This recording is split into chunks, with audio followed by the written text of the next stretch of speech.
What's up, witches? Let's get signed into the Discord. Meow, meow, meow.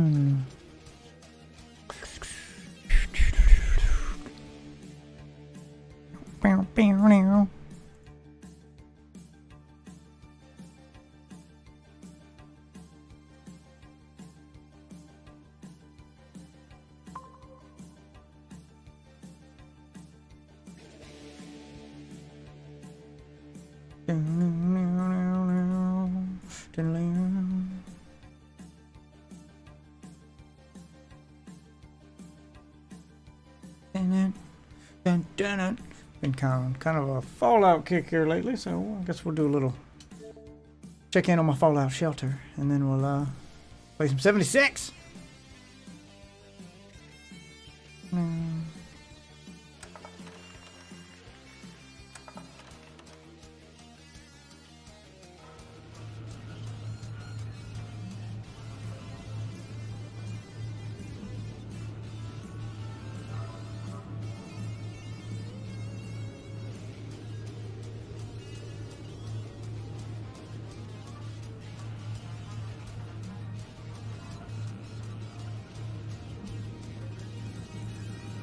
Alright, let's enter Vault 69.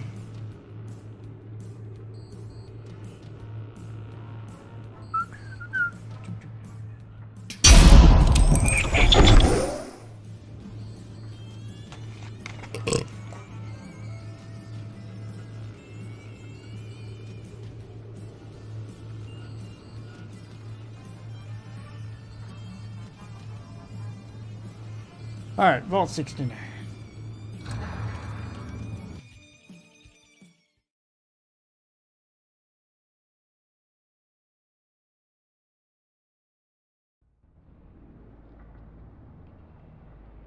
Check all my stuff here real quick before I start playing actual Fallout.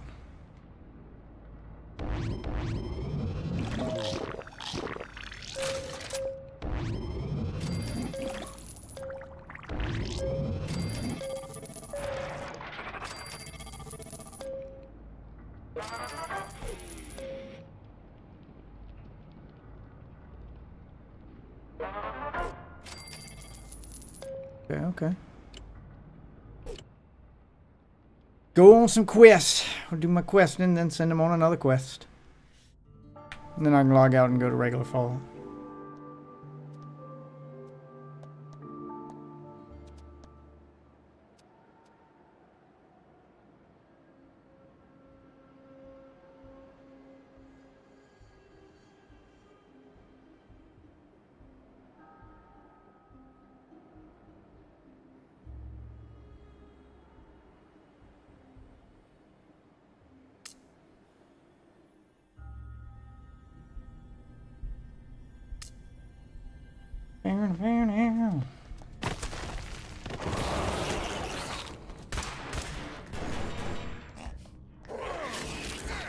I thought the sniper rifle would do more damage than that if I gave it to him.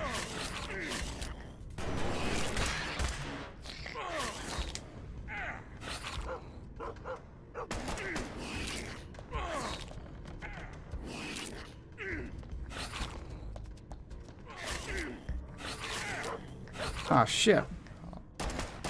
Wasn't paying attention and I've lost the vault dweller.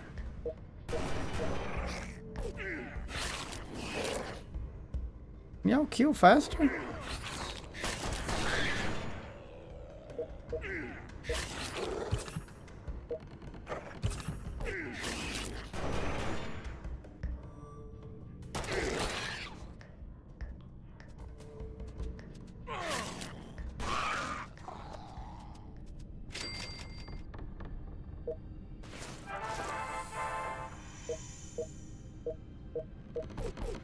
Do I not get the option to revive him because I wasn't looking? God damn it.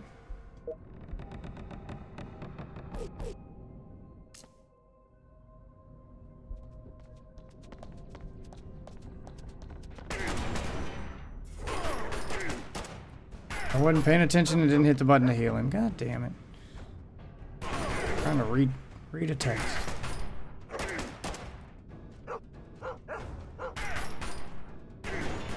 Wish they'd auto heal as long as I had the fucking heals in my inventory.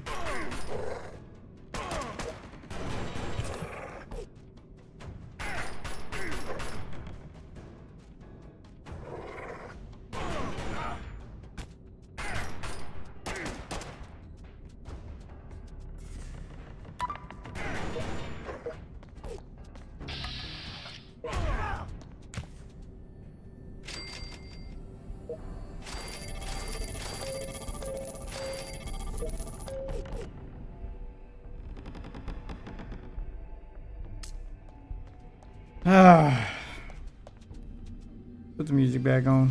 Thought this game had more music than this. But it does not. It's just ambient sound.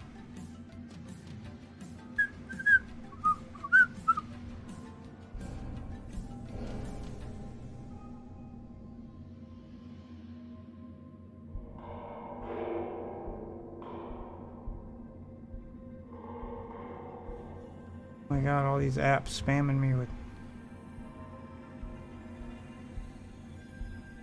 apps fucking spamming me with notifications about nothing.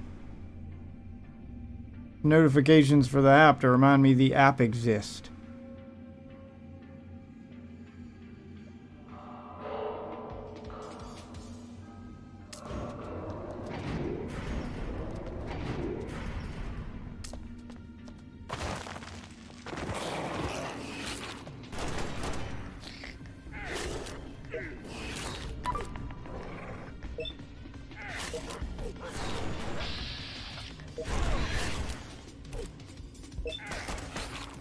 Both y'all attacking the legendary one so he doesn't summon more.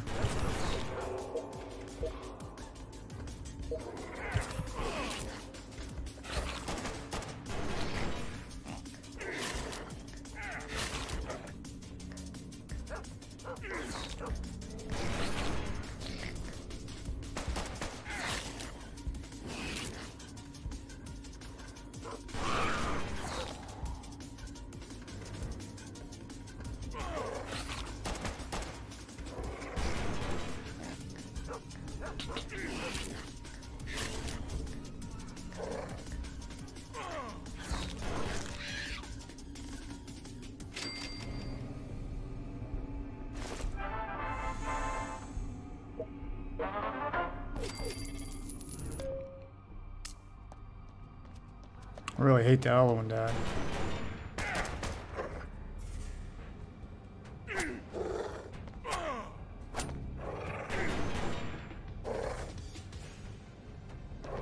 My dog even do any extra damage or does it just growl? I can't tell if it's actually doing anything.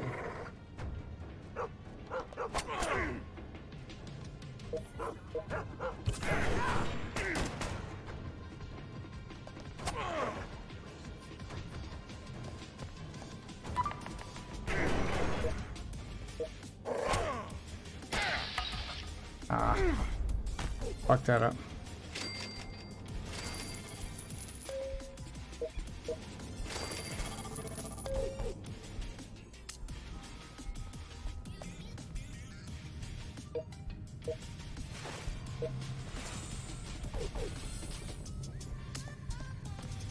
Get my loot on.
Realize I don't have explosives.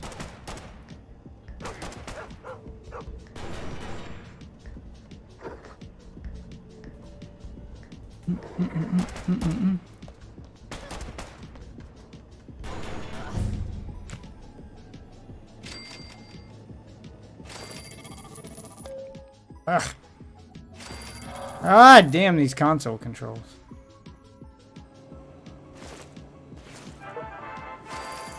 Sometimes I have to click on the people to get to loot the stuff. Sometimes it auto loots. It's real weird.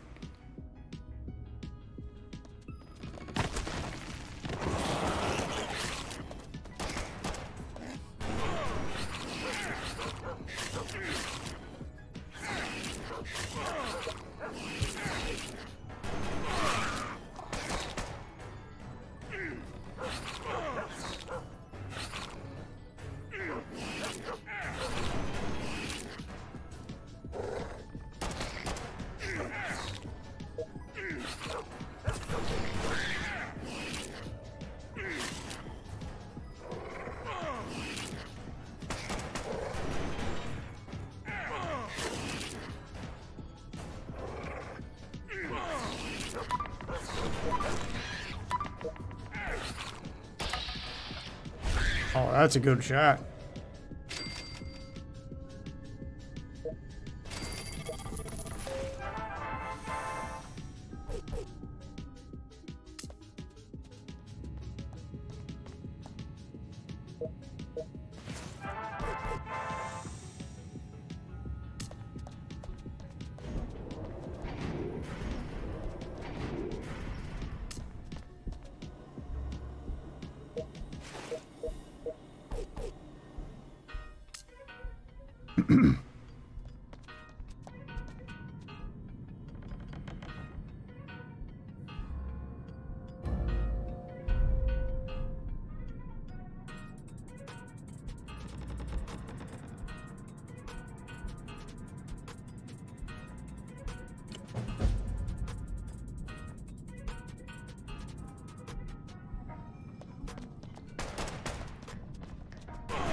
One room left.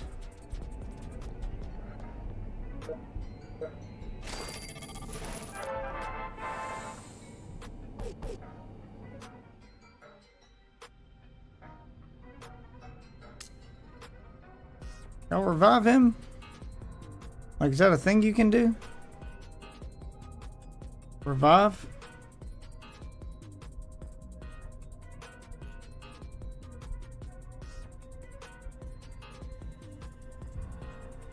What's up, Myth? No, it doesn't let me revive him? Alright, well.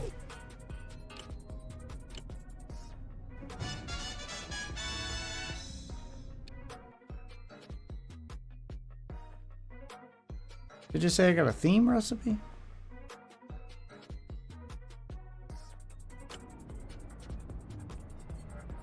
Yeah, let's revive him. And reach now.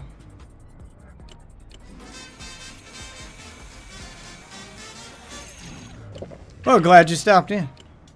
Sell common items.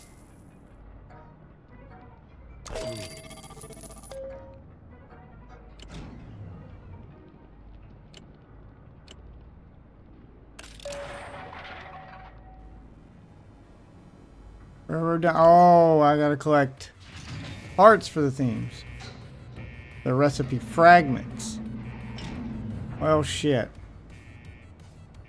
Of course they're fragments. Why would they give me the whole thing at one time? I gotta grind it out. We could build another restaurant.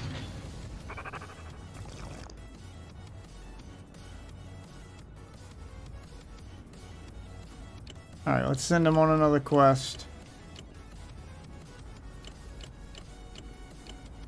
Then we'll be on our way. What's this one?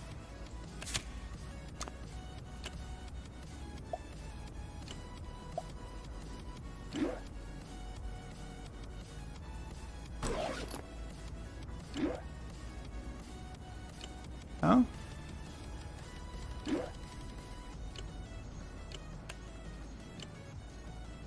Oh, we gotta be wearing radiation suits.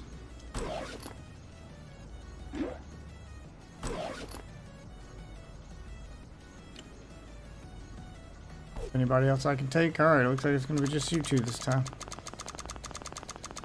Just did that one with it, only 2 of you, so we should be able to do this one. Our quest.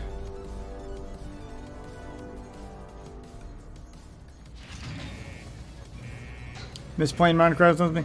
Yeah, I'm trying to do Minecraft Mondays, but holidays have kept me kind of busy, so I missed it last week. Well, thank you, guys. Sorry, I didn't. For some reason, the site keeps disabling the, Yeah, there it is. Now it's working. The site just keeps disabling sound until I refresh it. And sometimes it'll work, sometimes it won't. It's really weird. Fucking site needs work.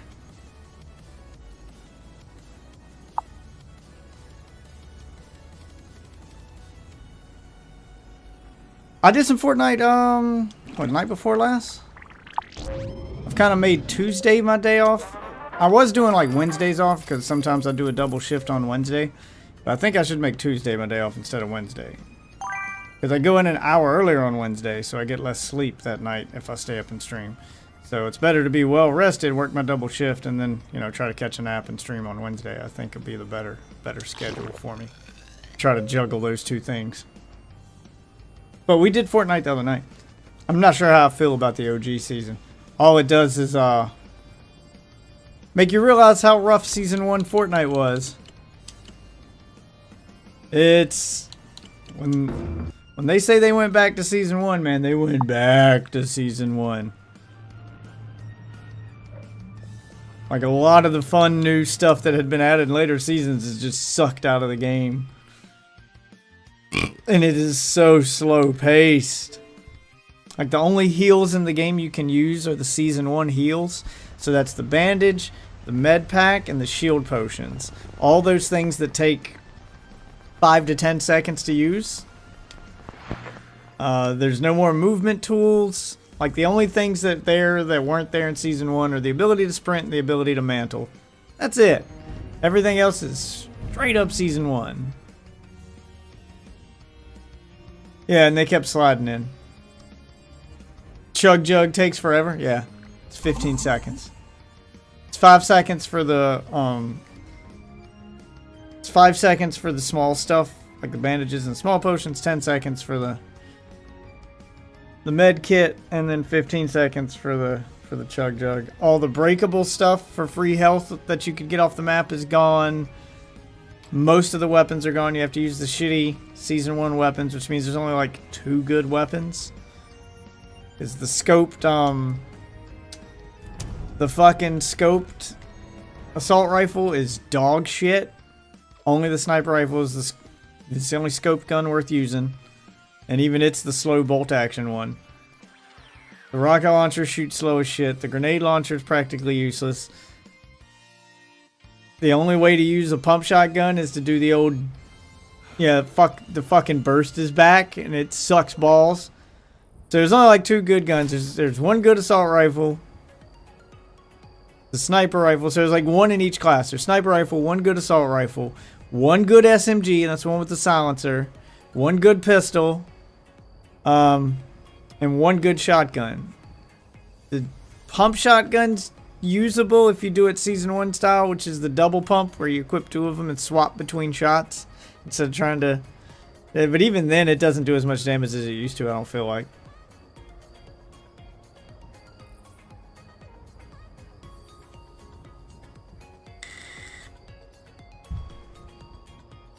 I mean, it's one of those things where it's fun for a minute or two. It's fun for a couple games.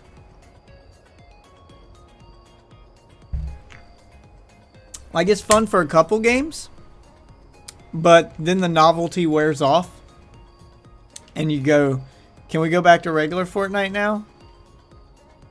Because Fortnite Season 1 is not when Fortnite became popular. It didn't become popular until they started adding all the cool shit. Most players didn't get to play Season 1, so this is like cool for them that they get to see like where it came from, because they didn't get a chance to experience Season 1, so they get to go, oh, this is what the game used to be like. And then after about a week, they're going to be like, I hate this. So I don't see this lasting all season. I see them going from Season 1 to start adding future season stuff to it in order to try to keep people from losing interest. The store is the Season 1 store. I don't think this is going to last much longer than a week or two. Because, A, the Season 1 store is definitely going to affect their sales. There's not a lot in it. Like I said, it's fun. It's a fun nostalgia trip, and it's bringing people into the game, and it's setting records, and, you know, it got Ninja to play it again, blah, blah, blah. So it made all the streamers happy. But after that novelty wears off, the new toy feeling is gone, then everybody's going to want to go back to regular Fortnite.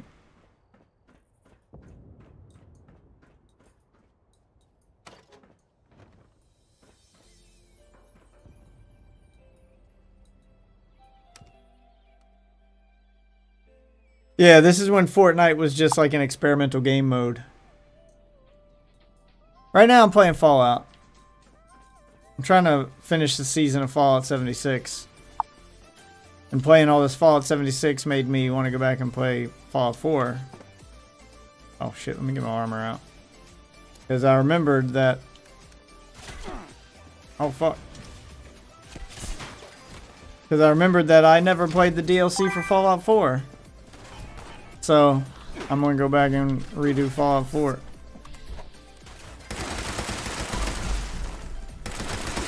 You bitch! You know what?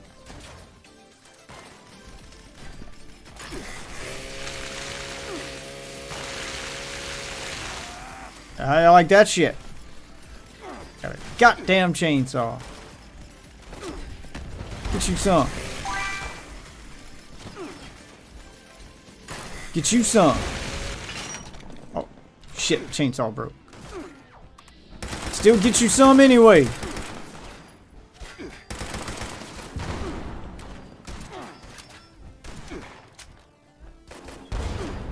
Oh, let me clear out this room full of enemies. You boys are kind of hitting the ground running tonight. I've also, after taking y'all's advice, you guys complain that you're usually distracted or unable to watch my, You know what? No, I'm pulling out the big gun. G'day, man. I'm trying to make this go faster. Hey, mate. What's going on? Oh my god, this thing ain't dying. There we go. Doing a little Fallout. Trying to finish out this season. Any more? Yep, there's always more.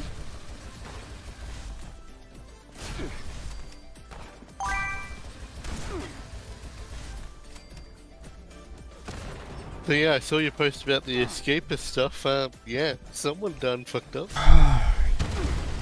Yeah, Escapist is going under. It kind of makes you wonder what Yahtzee's going to do in the meantime, because I have a feeling it's just... starting a new channel. Well, I mean, he can't use the zero punctuation name. He doesn't have the rights to it. But I have a feeling it's just going to be a waiting game, because the Escapist seems like they're about to go under. And when that happens, and they're not going to be able to hold on to the zero punctuation trademark because, well, you can't do anything with it because it's not the name, it's the guy behind it. oh, I mean, they'll hold on to it out of spite, but Oh yeah. if their company goes under, which is what this looks like is happening, it looks like this is an early warning signs of a company about to go bankrupt. And if that happens, then they won't own the rights to it anymore because the company won't exist anymore, so he can just start using it again. Use my Nuka-Cola guy. Here you go, bud.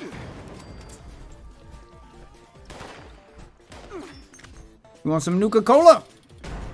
Ooh. Oh, wow, that didn't kill me. I think I need to aim for their feet when I'm using this gun. Let's do that. The better way to aim. Let me finish clearing this place out, guys.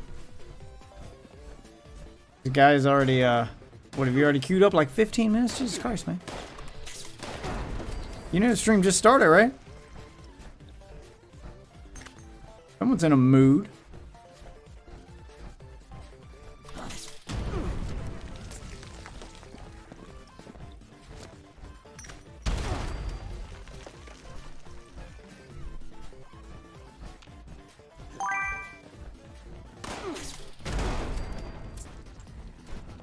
Get him, mysterious stranger. Wait, does he use the same gun I have equipped when he gets called out?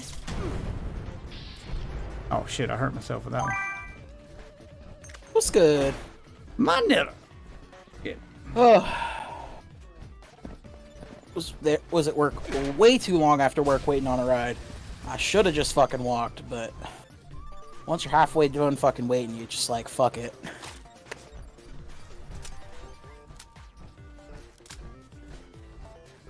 Trying to finish out this season of Fallout 76 before it's over. Oh man. I mean, we got till the end of November for sure. I know the new expansion launches in December. I don't know exactly what date though.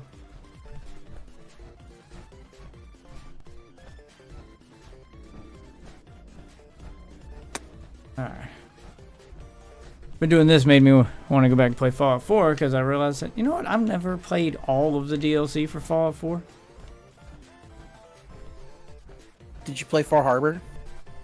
I think that's the one I did play. That one was the best one. Every other one was kind of mid. Because I don't remember, and I don't even remember if I finished Fall Harbor. I don't remember Nuka World at all. And Automatron or Automation or whatever the other one is, I kind of remember. I think maybe I played some of it. That's the problem with games like Fallout and Borderlands. They space their DLCs tend to come out around the launch of other games, and at that point I've kind of already moved on, so I tell myself I'll get back to it eventually, and then I just kind of never do. And then I'm left with the choice, okay, if I'm going to go back and play Fallout 4 and try to do this DLC, I'll have to beat the game again. But now I'm left, because now I can play it on PC, thanks Game Pass. I'm not buying it. So I'm left with the question of do I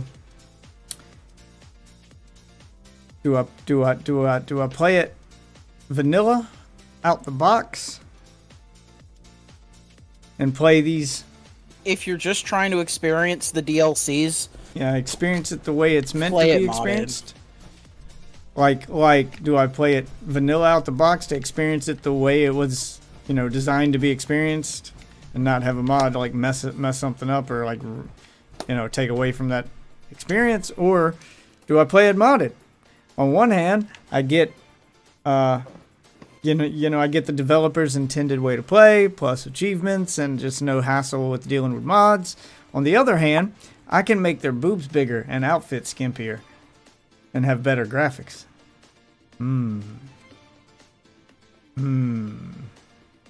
could also just put a better main quest line in there instead of playing that dog shit. Well, I mean, I want to experience the DLC as it's intended. Like, I don't want to mod the story. If you were modding the Like, if main, I'm- like I was talking about the main story. It doesn't fuck with the DLCs are their own separate experiences that most mods don't fuck with because they're actually good. Well, Like most people add new quest lines to like the main world before like you even can get to the DLC. I mean, I'll be honest with you. I don't remember much of the main. I don't remember much of Fallout 4 to begin with. I remember beating it, but I don't remember anything from the DLCs. I vaguely remember Far Harbor. I don't remember much from the main quest other than it being just kind of Fallout 3 in reverse, but not as good. So I kind of checked out and I just ended up. Did I even beat the main story in Fallout 4? I can't remember now. Because I remember getting so sidetracked. Like, I got mad at the game because I got sidetracked with the settlement system. And I spent so long doing settlements and setting up supply lines and doing, like, every settlement on the map and just trying to, like, flesh this thing out so I could take over the map before I realized and trying to exhaust that quest line. Like, I was like, oh, I'm going to finish this side quest. And then I spent so long doing it. I captured everyone on the map. I set up supply chains so they were all linked. I did pretty much everything you could do with the settlements, and then realized these quests never end, do they? I'm just gonna do this forever, and this doesn't really go anywhere. Well, this is pointless. So if I play through it again, which I'm gonna have to do to get to the DLC, I'm probably just gonna skip the settlements entirely just to get to the DLC. Since I know that it's completely optional and kind of pointless. Like, I'll do the introduction one it makes you do as part of the story, and then that's probably going to be it. I mean, you could just skip the Minutemen. I'll just have to... Well, aren't they part of the main quest? Like, that's literally the first place you have to go after talking to Codsworth? Yeah, I mean, they're technically the forced upon you faction, so, I mean, you could just ignore them and beat the main quest line. That's what I You mean. just gotta go to is Diamond City and find Nick, and then he'll tell you what to do. That's what I mean, is I'll do, you know, the one it makes me do just to have them in the settlement. And then that's it. I guess I'll just have to ignore Preston as he spends the rest of the game going, hey, another settlement that needs our help. Oh, God damn it. Oh, God. Yeah, Tell them I usually don't Tell even them to save get their them. shit together, yeah. No, I'm just not going to worry with it. just I leave them can stuck say- in that damn prison. Because I did re-download the game and I played a little bit of it and I tried it with mods. I basically got to that point in the game with two characters. I got one with mods, one without. And I'm trying to decide on which one to play. On one hand, I can re-earn all the achievements again because they added them for PC separately from Xbox version. So, cool, I can get them again. And the PC has a high-res texture pack that doesn't count as a mod. Wait, you can check as or you can check your achievements to see if you beat the game or not. Oh, on Xbox? Yeah, I can't remember. Yeah. There, see full profile. Let's go check it out. I'll let you know. I have not played that in years. I can't remember. I'm not sure if I did. I'm being honest with you. I'm not sure if I did. I remember getting sidetracked and then pissed off at the settlement system, and I put it down after that. And Wait, I did can't you play remember. it on PC? Today, yeah. I probably got like one achievement on PC. No, I mean, like, when did you? What account did you originally play it on? This one, the Xbox. Because this, account. well, this one's saying you've never played the game. What? Like, it says you got 6 hours, and I'm like, there's no way you spent that long on the settlement system. Oh got no! mad, and I then did dropped buy that game. one on PC. Check my Steam account. I Yeah, think I that's bought it what I on. was I think I bought it on Steam back in the day, because I knew mods were coming. But I bought it like when it launched, so there were no mods out. And I meant to go back to it, and I don't think I ever did. Yeah, check my Steam account.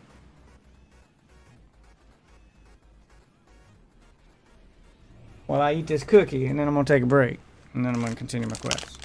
Finish Compare out this. to Death Witch. There we go. You have. Yeah, I'm pretty sure I played it on PC. Pretty sure it was on Steam now that I think about it. Because I didn't. I usually don't buy Bethesda games on console if I can help it because mods, but Fallout 76 being the exception because, you know, it's multiplayer.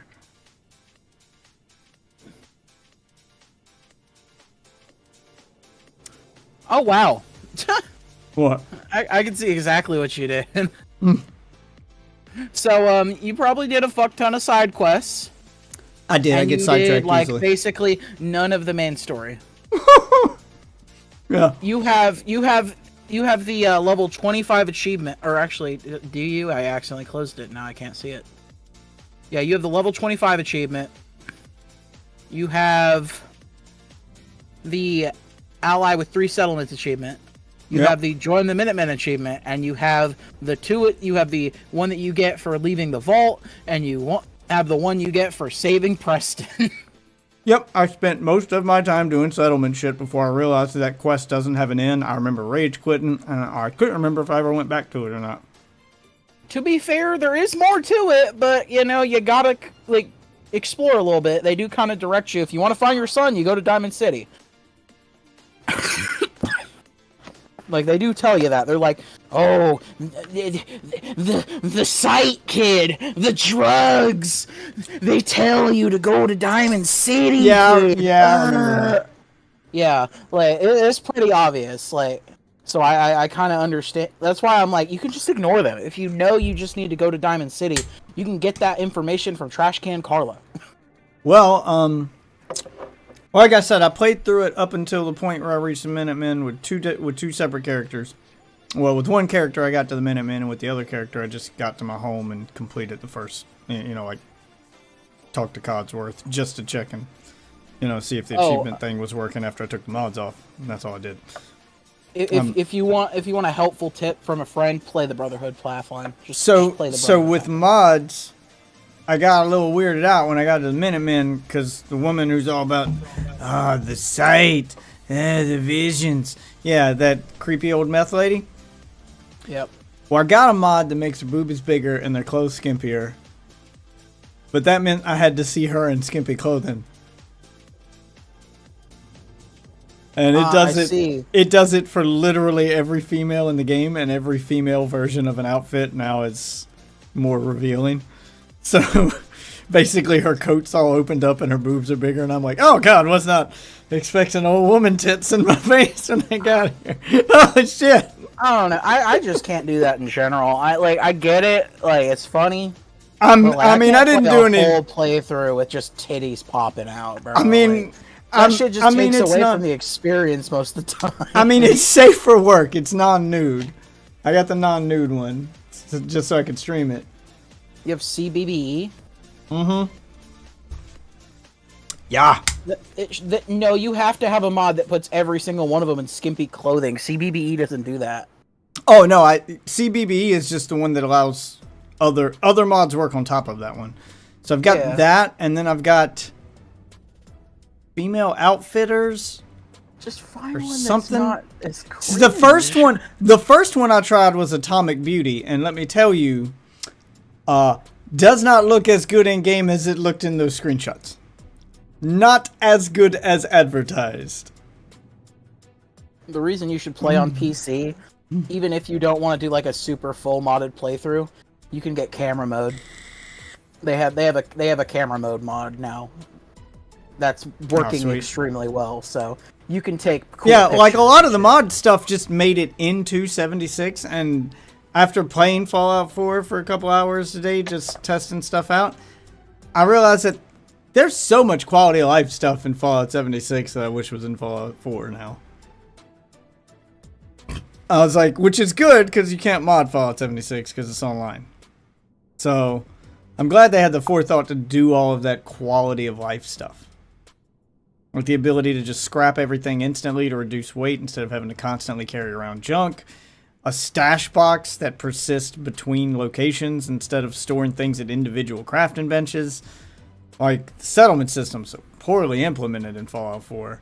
Like, you could tell it was their first run.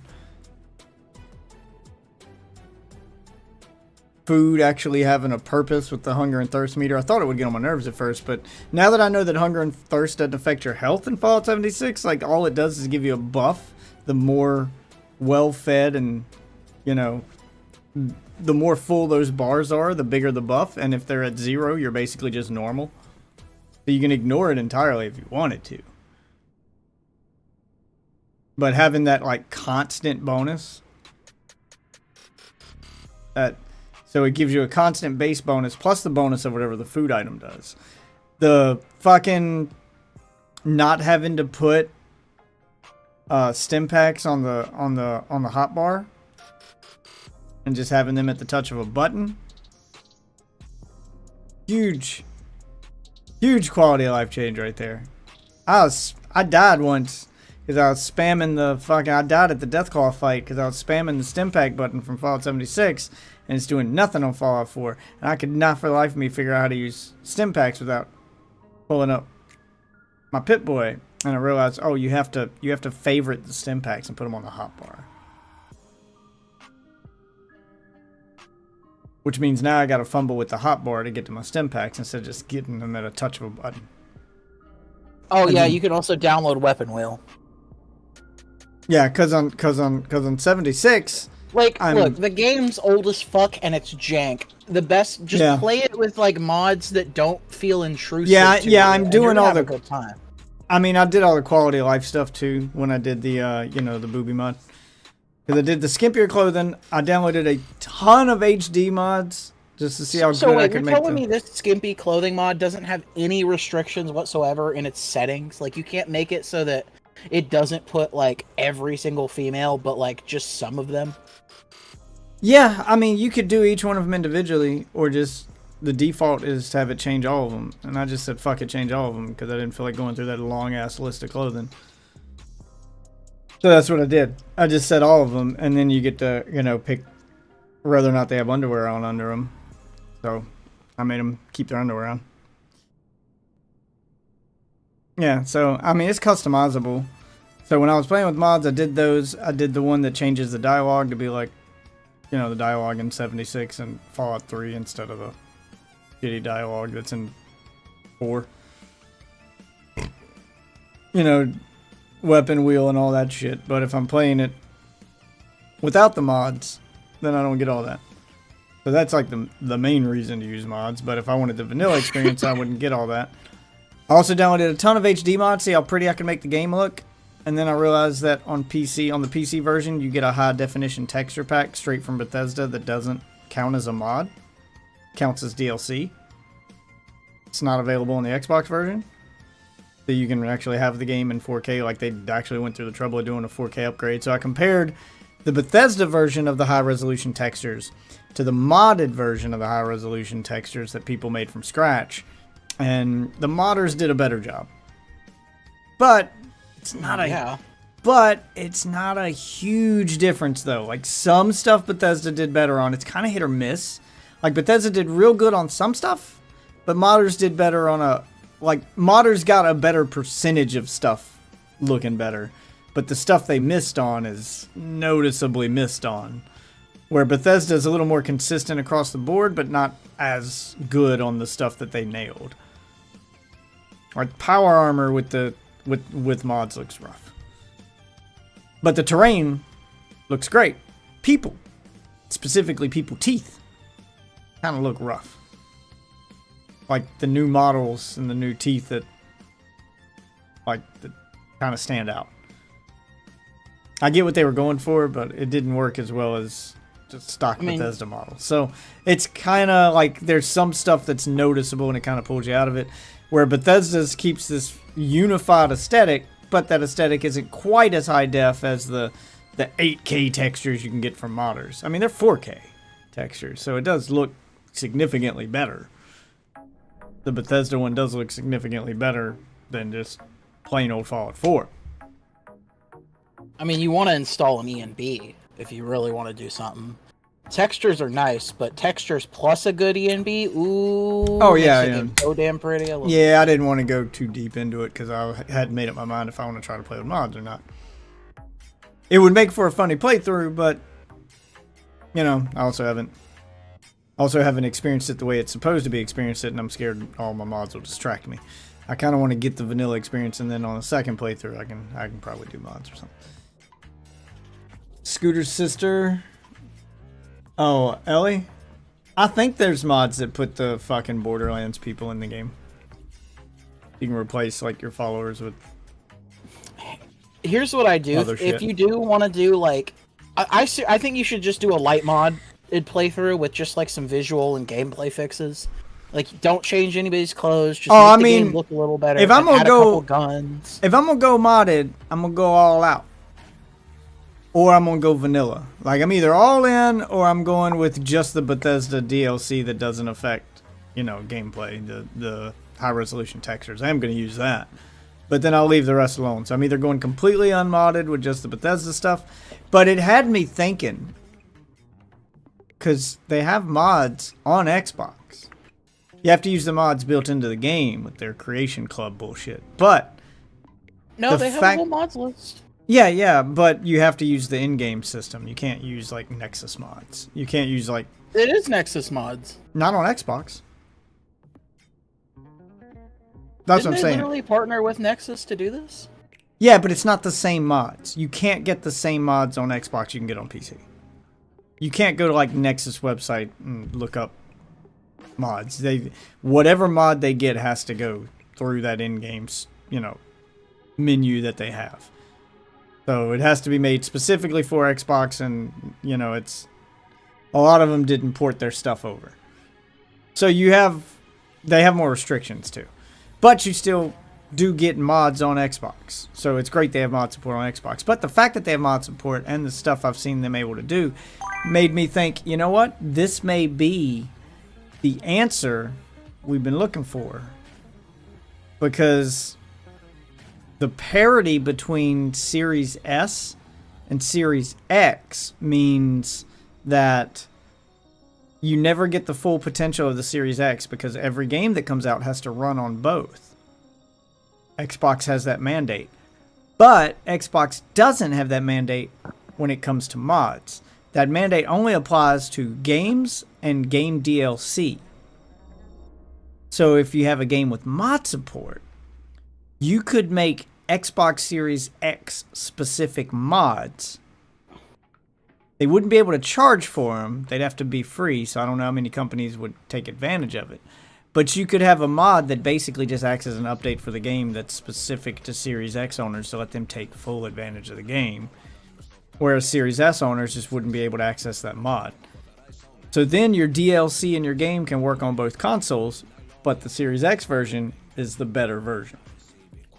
Because mods. Basically, what they'd have to do is they'd have to just have somebody release that and not have it affiliated with the company. I mean, you could have it affiliated with the company. Bethesda has official, like, Bethesda-made mods on there. You just couldn't charge for it. Like, it couldn't go through the Microsoft Store. It would have to be done in-game. Because that mandate only applies to, like, stuff that's on the Microsoft Store. So that's the game and game DLC. If it's done through the game itself as a mod, I think you could probably get away with it. Even if you're, you know, the company itself making it.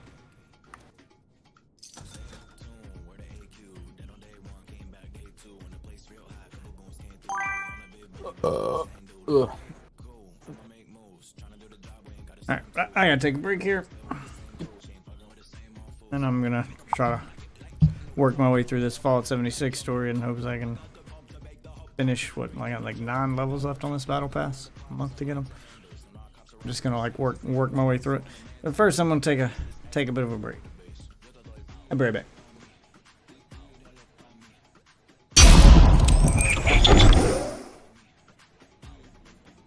Also, I'm experimenting with my YouTube channel.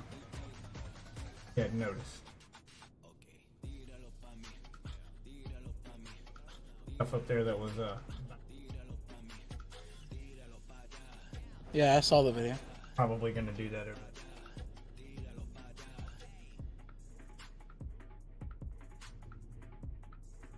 I went and made sure I liked it and stuff. Takes a while to make those. I'm trying to make better videos.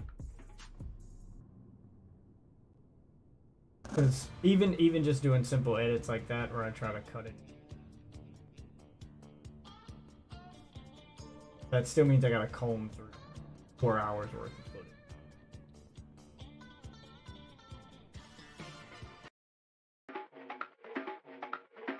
Vamos, así es la cosa, wow, tan sabrosa. Solo me usa por el pollo y la boca. Tiene la botella y yo con la soda. Cayó la copa bailando soca. Pausa, falta mucha sazón. Pásame la cheque como fue Verizon.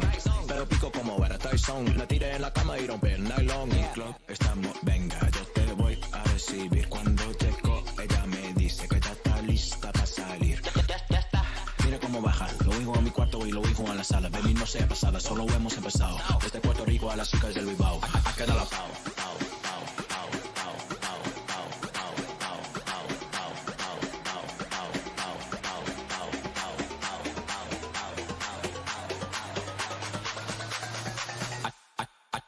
I queda la pao.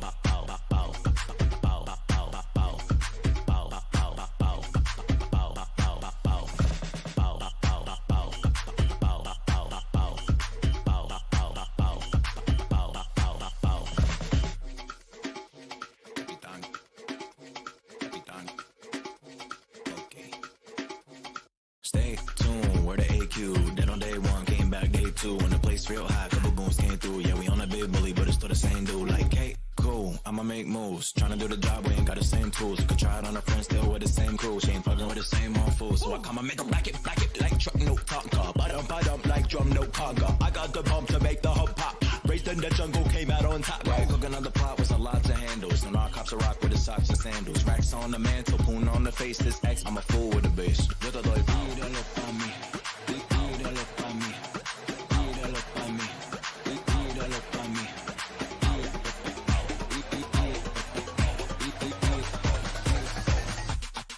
Okay, tíralo pa' mí, tíralo pa' mí, tíralo pa' mí, tíralo pa' mí, tíralo pa' allá, tíralo pa' allá, tíralo pa' allá, tíralo pa' allá.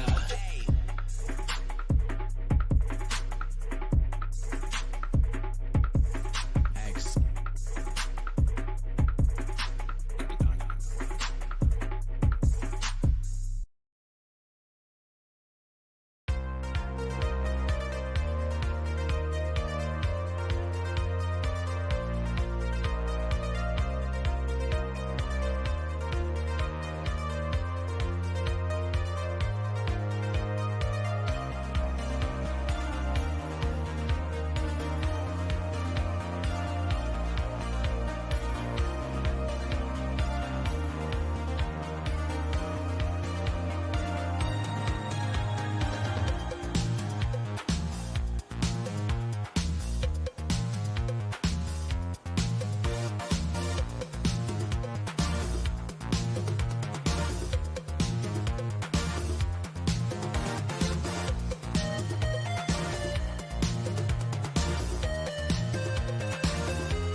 The baseball bat in Fallout 4 is insane.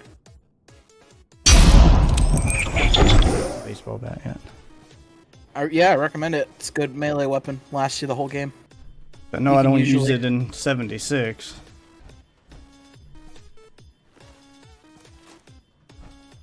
Alright. Good and over encumbered now. Let's. Well, you know, I don't think you can turn it into a shocking, puncturing rocket baseball bat. You can do shock. I'm not sure about the other mods for baseball bats. I mean, to be fair, I haven't really played around with melee at all in this game, other than the chainsaw. I kind of found the chainsaw and was like, yep, I'll stick with this. I'll stick with this. You're welcome, guy. May end up clipping it as a VOD later. I don't know. I'll make up my mind later. Yeah. That's how you get out of that power armor. Fuck yeah. Okay.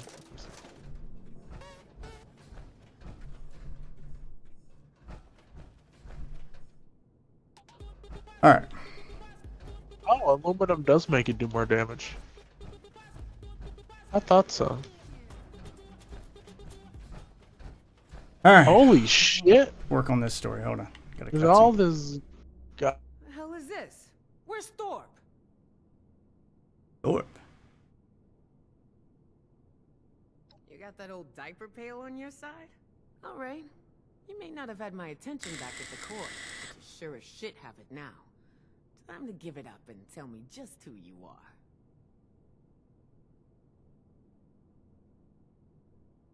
Holy shit, a vault dweller! Even better. You come scurrying out of your little cubby hole and you think you can start making demands? Think again.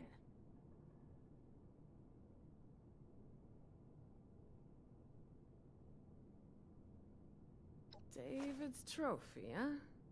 Wow, you must be dead. Or turned tail if you've managed to get your hands on it. Huh. I take it this means you recognize me as leader around here. Smart. Looks like you got yourself a brain after all. Seeing as how I'm feeling generous, I'll spare you a minute to tell me what you want before I get back to retaking Appalachia. Right now. It's...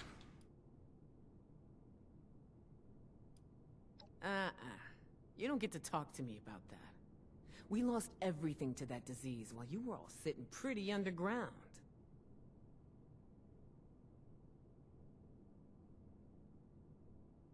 Inoculation? That's just some bullshit the responders made up to sucker the weak out of their supplies. Didn't fall for it then? Sure as shit ain't falling for it now. +8.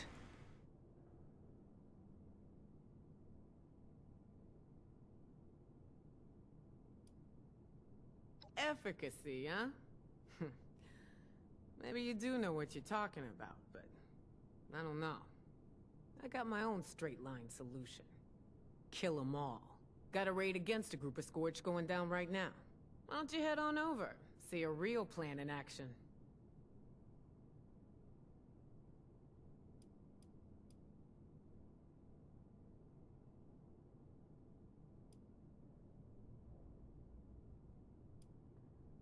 What are you talking about?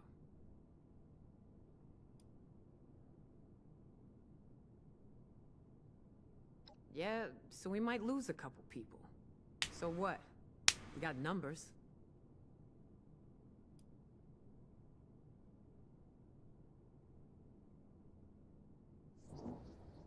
Man. Shit, you're right. Just repeating the same mistakes. Okay, forget the raid. I'll get someone to call them home. You just work on that inoculation. Don't make me regret this, 7-6. Oh, is that my like story name now? 7-6. I thought of a solution to your Sorry about that. mama. Oh. I had a cutscene, so I muted up. I found a solution to your one problem. Oh, I With, got a the- lot with the more than mods. one problem. Oh, mod problem. Okay. So all you have to do is install a mod to change Mama Murphy. and I have just the mod for you. Make her black. Yes, bro. Yes. No. Whoa! You want me to make Mama Murphy do blackface? No, make Mama Murphy a super mutant. There's a Yeah, whole bro, mod around AK it, dude. It's great. AKA stick him in a fucking thing of mud, bro. Become a super mutant, bro. My god. There's Super also a mutant with the mod. N-word pass. I don't know. I'm debating on which one to do: play vanilla or go all out with mods. I mean, it's a okay, first. right now, look, mods how are pretty about- fun. How It's- about you yeah. play with a one mod and that just be the mod that turns the fucking, what was it, Sean? Into a Into a Butterfinger, bro. Butterfinger, yeah. Oh my Just play god! with that one alone, bro. It's the best one, bro. Because It's the it'll only mod you ever technically need. be my first full playthrough of the game. So do I want the full They Fallout literally experience, or put do I mod- want to go full mod? Well, I'm saying you do light mods, because again, if you want like the vanilla experience, it's technically 2 gigabytes worth of mods. Nah, bro. If he wants the vanilla, the vanilla experience, bro, he just wants the achievements from it, bro. I mean, Well, if that- you play on well, PC, that you get too. the achievements either way, but No, you don't. Achievements are disabled if you use mods. not on the Steam version. I'm not downloading think it. he's Well, then you have to playing, use a like, mod Game to Pass re-enable them. version Yeah, thing. I'm playing the Game Pass version.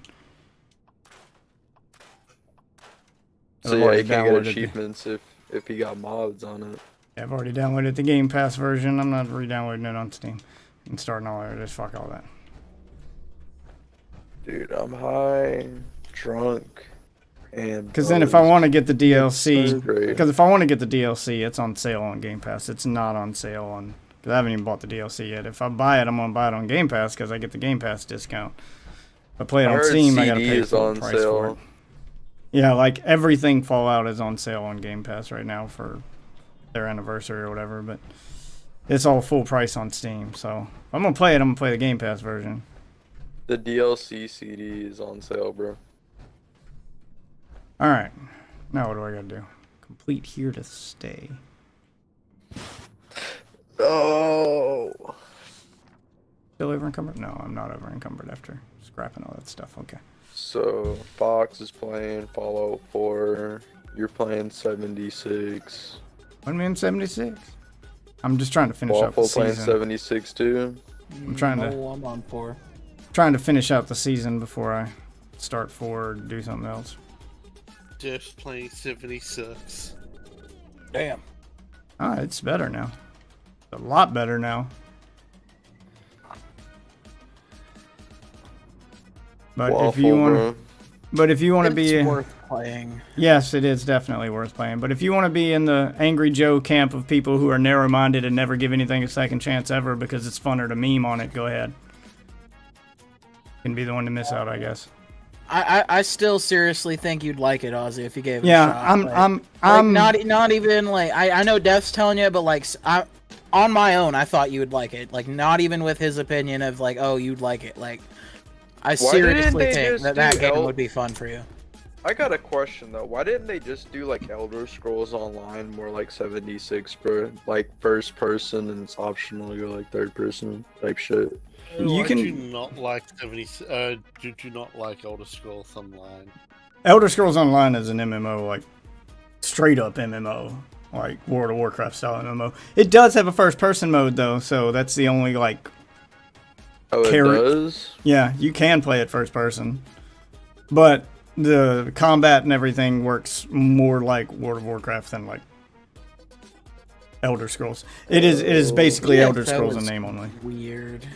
Yeah, they just straight up tried to make they just straight up tried to make World of I Warcraft feel like they, if they would have done it in the Well, they just made did that the game- Same thing they're doing with Fallout. No, the ESO was made back when MMOs were all done a certain way. They didn't know you could make a different kind of MMO. So every MMO just straight up copied World of Warcraft. Same quest structure, same everything. And that's exactly what ESO is. Same crafting system, Just same different quest structure. HUD, bro. Yep, That's all same different, bro. that stuff. Star Wars did it with the Old Republic. Like every MMO followed that same formula back in the day. And then Destiny came out. And people were like, oh, you can do like a hybrid. You can do MMO with different stuff, which is kind of what Fallout 76 has become.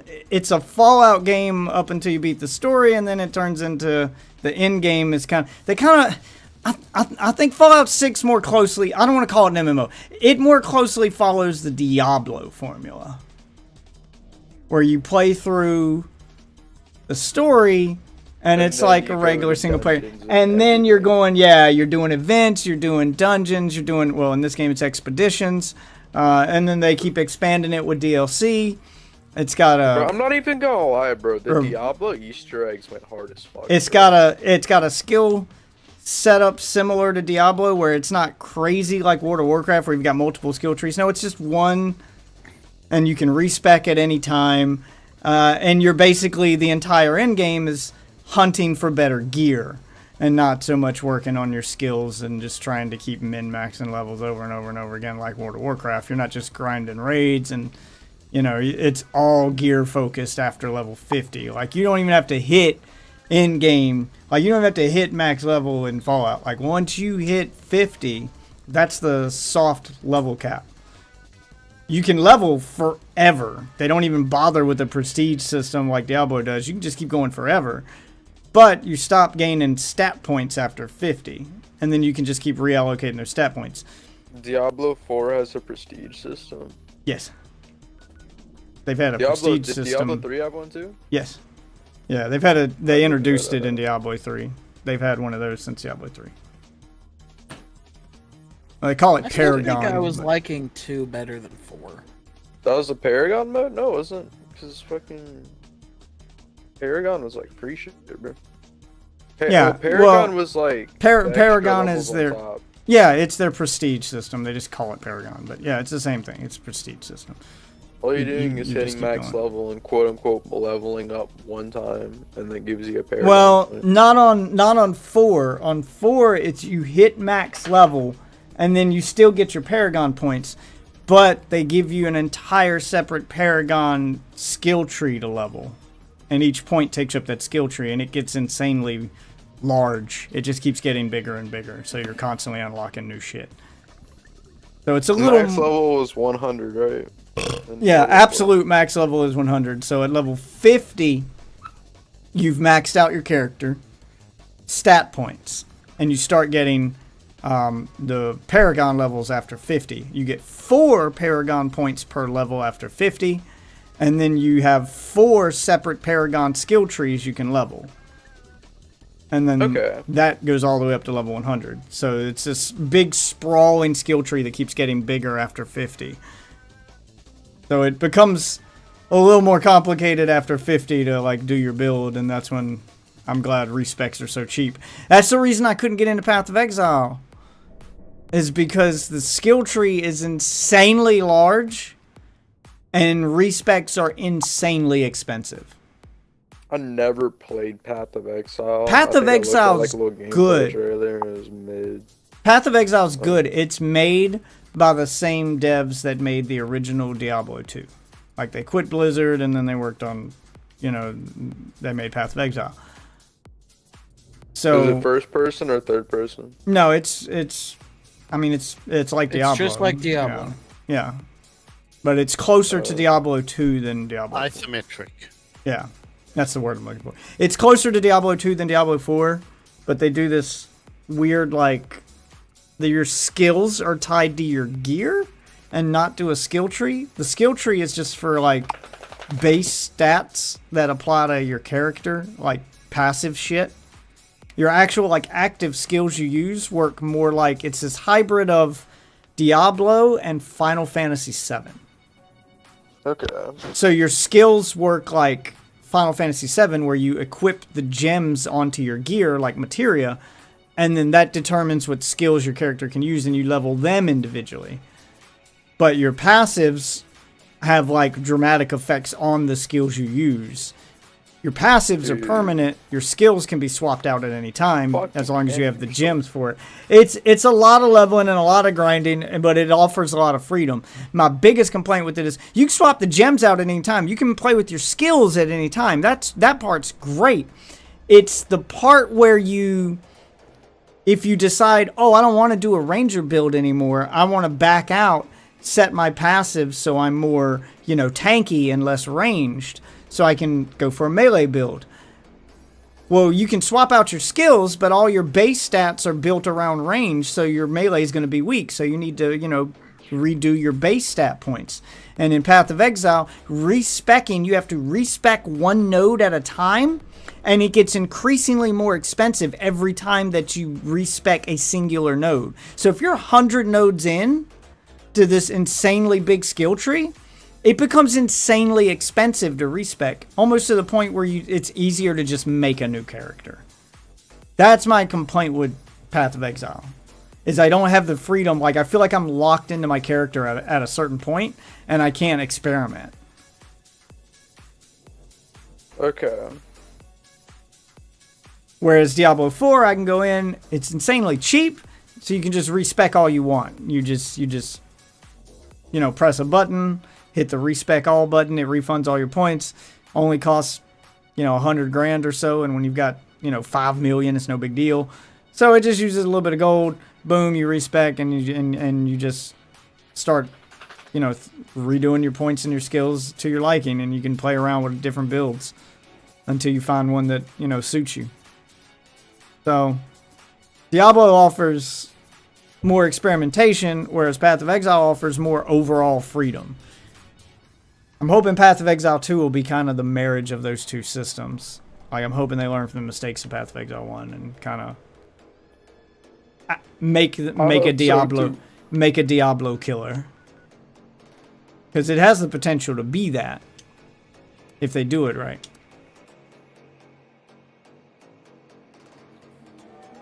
But Fallout 76 is good. Fallout 76 is good now. I'll give them credit. They put the work in. They made it what people wanted. This is the result of years of feedback and actually listening to the community and slowly making the game into the game it's become, where it's kind of a mix of Diablo, Destiny, and Fallout. It's got the storytelling of Fallout, the looter shooter element of Destiny with a progression system of Diablo. It's a system I feel works. It's insanely addictive. Not a huge fan of the monetization, but for the most part, I mean, they shower you in the fucking premium currency. Like, I've never had to buy premium currency. The only thing that would be maybe worth buying is the subscription, and that's because they locked the scrap box behind it. But honestly, I haven't really had a need for that either. So I'm on the fence about the monetization. I don't like it as an idea, but you can tell that they've tried their best not to make it mandatory. You can tell that it was supposed to be mandatory and everyone hated it and they pulled back on it. So it's not obnoxious. Bro. It's manageable. You can completely play the game without ever needing to spend a dime, because it's on Game Pass. So you don't even have to buy the fucking game anymore. Yeah, honestly, that is the main reason that you should play it, Ozzy. I mean, you ain't even gotta buy it. Yeah. Because I know you got Game Pass. I mean, I'd say it's worth buying on sale. And all DLC, expansions, all the stuff they're adding. I think you have Game Pass. Maybe you don't. Yeah, all the stuff they're constantly adding is free forever. They're never going to charge for an expansion, unlike Elder Scrolls. So they're kind of learning from past mistakes. And I'm trying to finish out this season. Seasonal content's great, so I'm glad they went to a seasonal model. And the content they're supposed to be adding in December, Atlantic City, from everything I've read about it, it's supposed to have enough content in it to be its own Fallout game.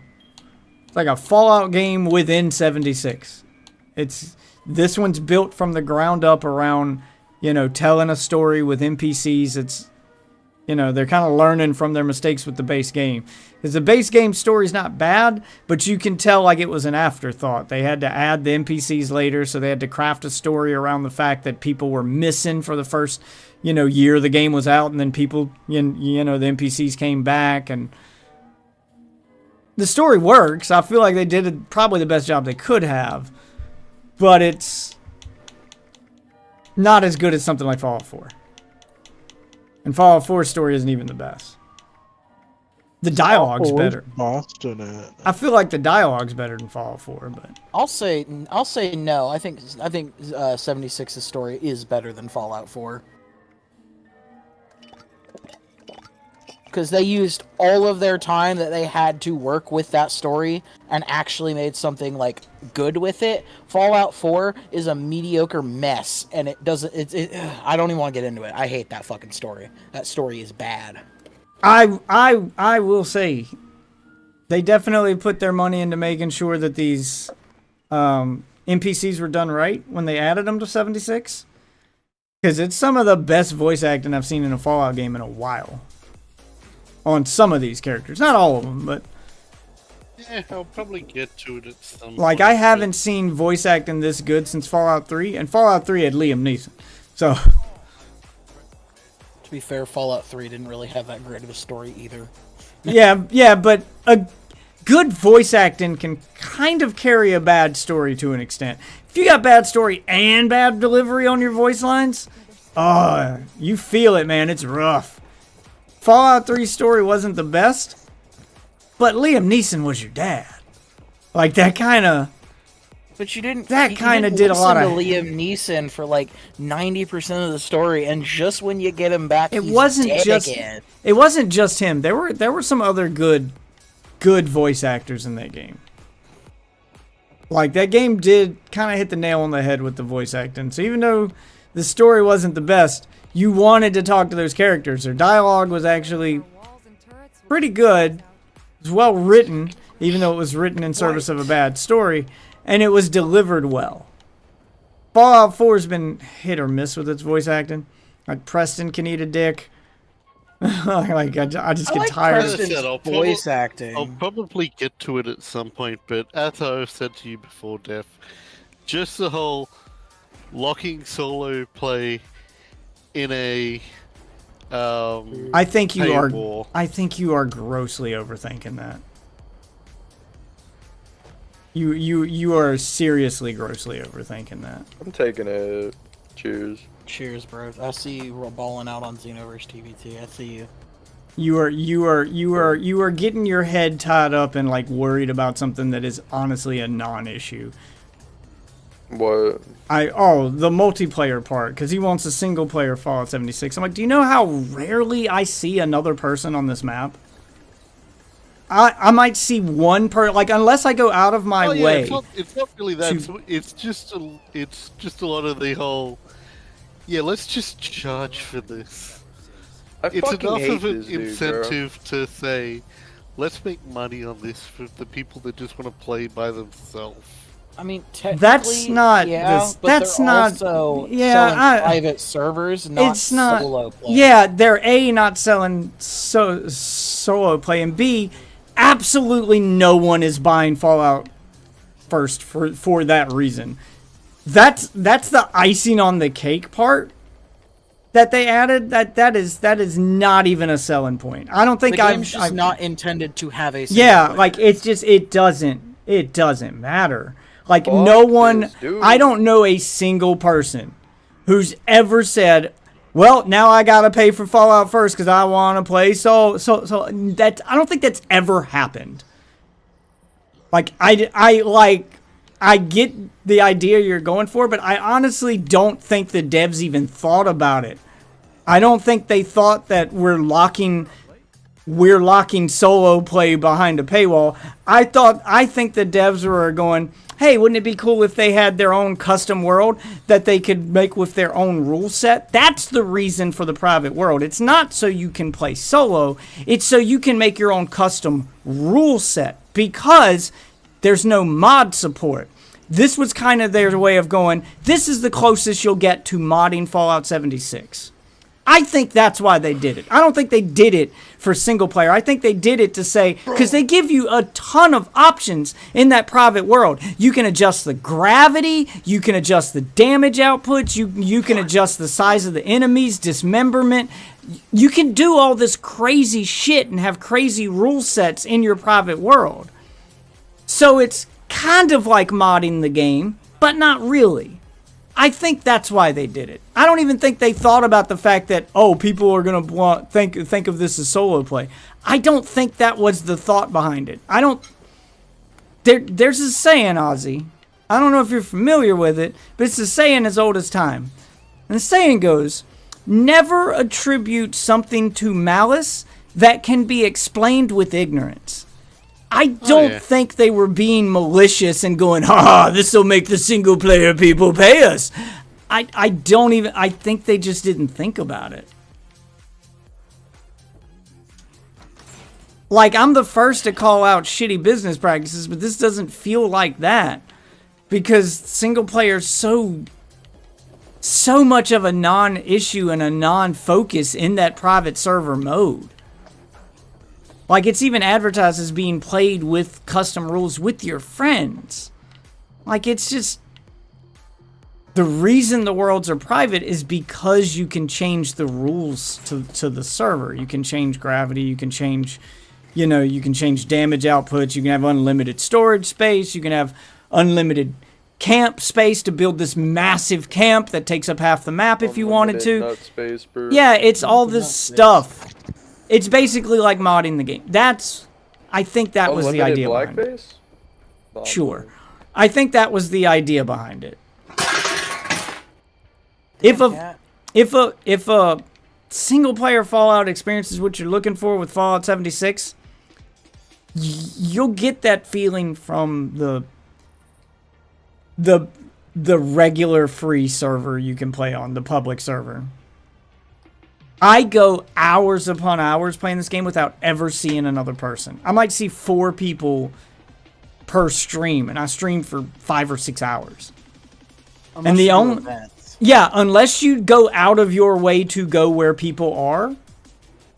If you're just doing story stuff and you're not paying attention to the events, you're not going to the places where people congregate to do in-game stuff, you'll never fucking see another player for the most part. You may occasionally stumble across a player-made structure with no player in it because, their camps are on the map. You may just cross paths with one of their camps. But then it just makes the exploration more fun because it's like finding something new every time you play. You never feel like you've memorized the whole map. There's always something new to explore. And the problem with single-player Fallout 76 is that it literally goes against the story that they're telling for it to be single-player. Like, there's supposed to be, like, a lot of vault dwellers that come from your vault, and you only run into the Overseer otherwise. Like, unlike games like Destiny, where they make you feel like you're the one, you're here to save the universe. Well, you and those 100 other people who are also the one. Yeah, no, they actually write into the story the fact that there's going to be a lot of you out there. Well, not a lot, because the map does have a player limit of 24 on this massive map. And that's why you never see anybody. That's why I hesitate to call it an MMO, because it only does 24 players, max. Yeah, that's it. Micro I'll probably get to multiplayer. it at some point. But if Warframe hooked you, Fallout 76 definitely will. It's got all the stuff you love about Fallout and all the stuff you love about Warframe. It is with some light crafting on top of that, which is obviously something you like because you tend to make the most interesting houses on all of my Minecraft servers. It's a little bit of everything you like in one game, and it's just... Is he living in the penis hut, bro? Yes, bro. Yes. Penis Hut Jr. And it's Why a they little... got a dick Penis house? hut? Damn.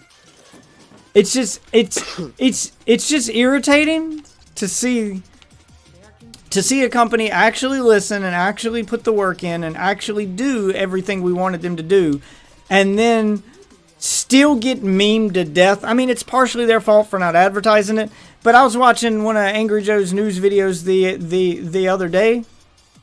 Like, he even makes fun of Fallout 76 in his review for Starfield. He did it in a recent news, and I realized, he's still making fun of Fallout 76. Not real, because he hasn't gone back and played it again. The guy who makes a living playing video games and promoting, devs doing right by their customer, didn't go check in on a game after telling the devs to do right by their customer. Like, it's so irresponsible.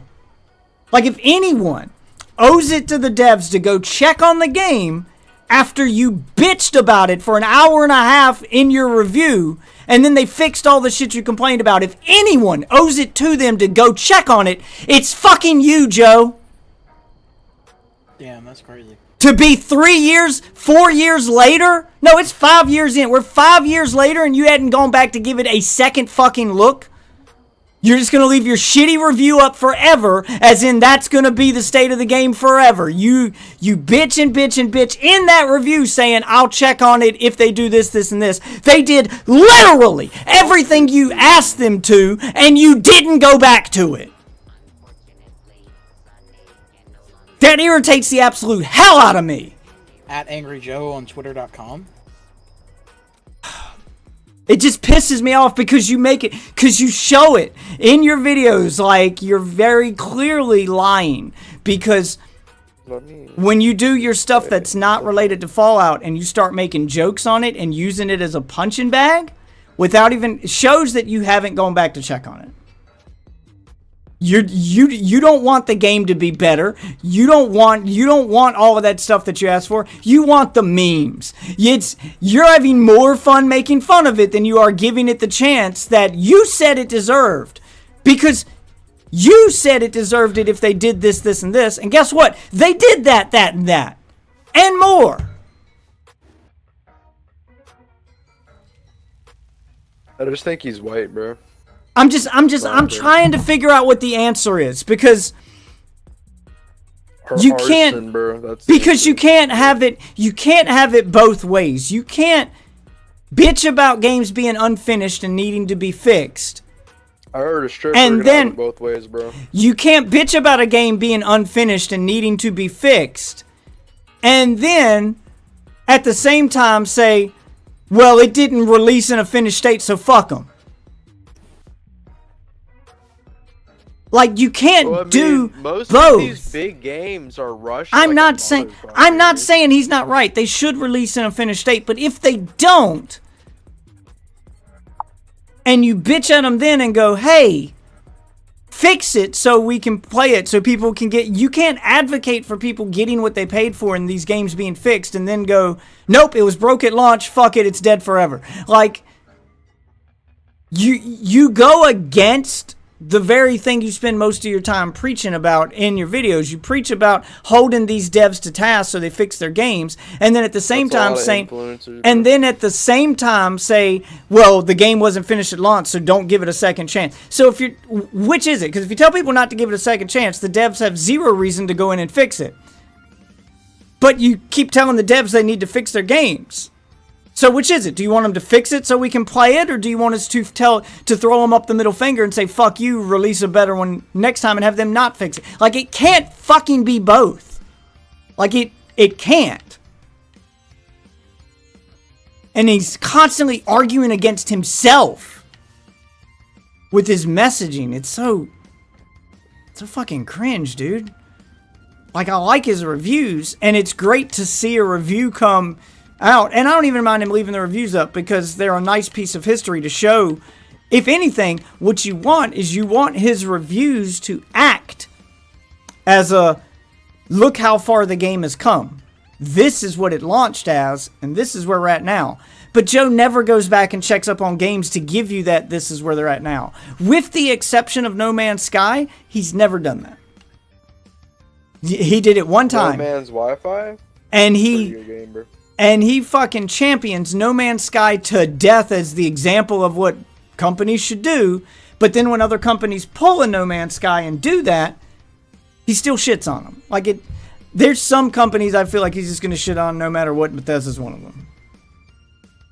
Yeah, And I hate to see that. Like, for someone who, like, him specifically, because he spouts his channel as being this, we don't care who made the game, we care about whether or not the game's good. Bullshit!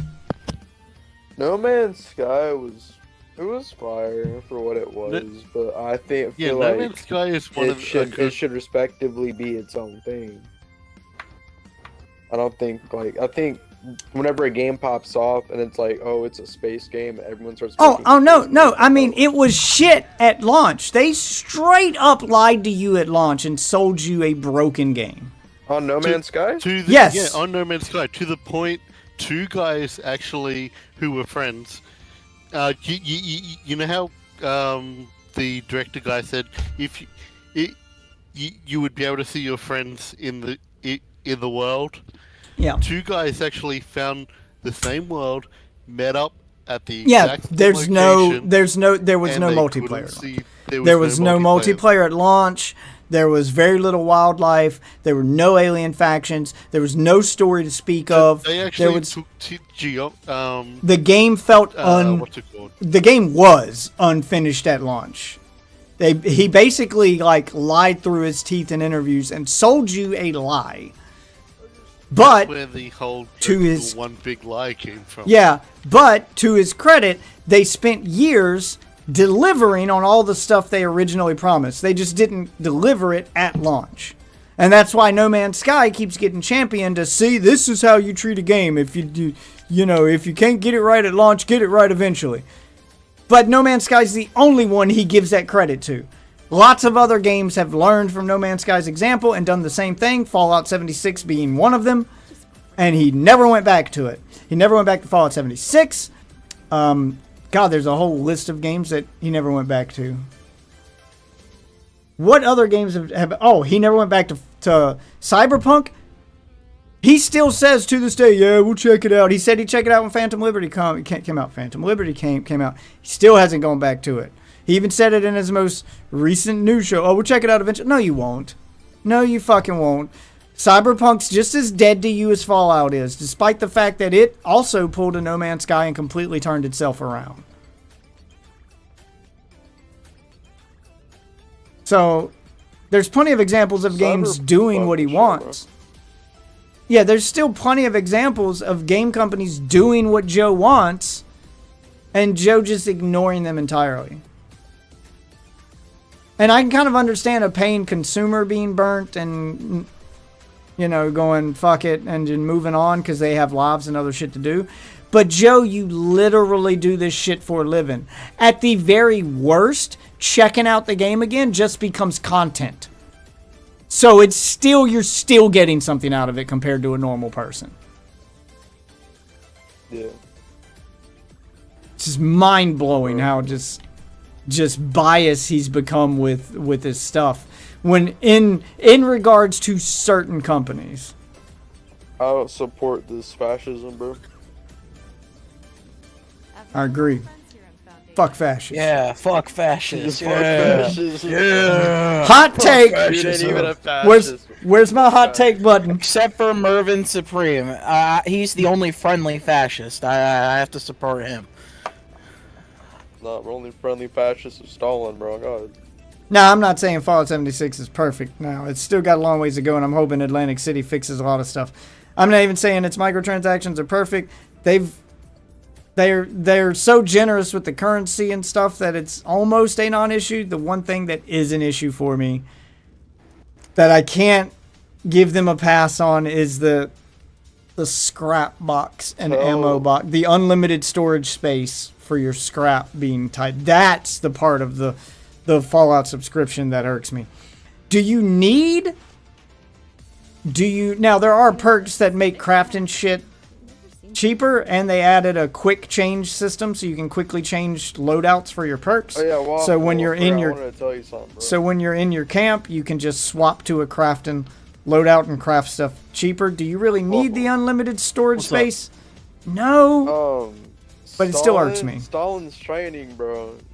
Well, He's picked you as his rival, question bro. I would have to ask Steph. He's training to beat you with a Hold on. Cyberman, bro. Hold on.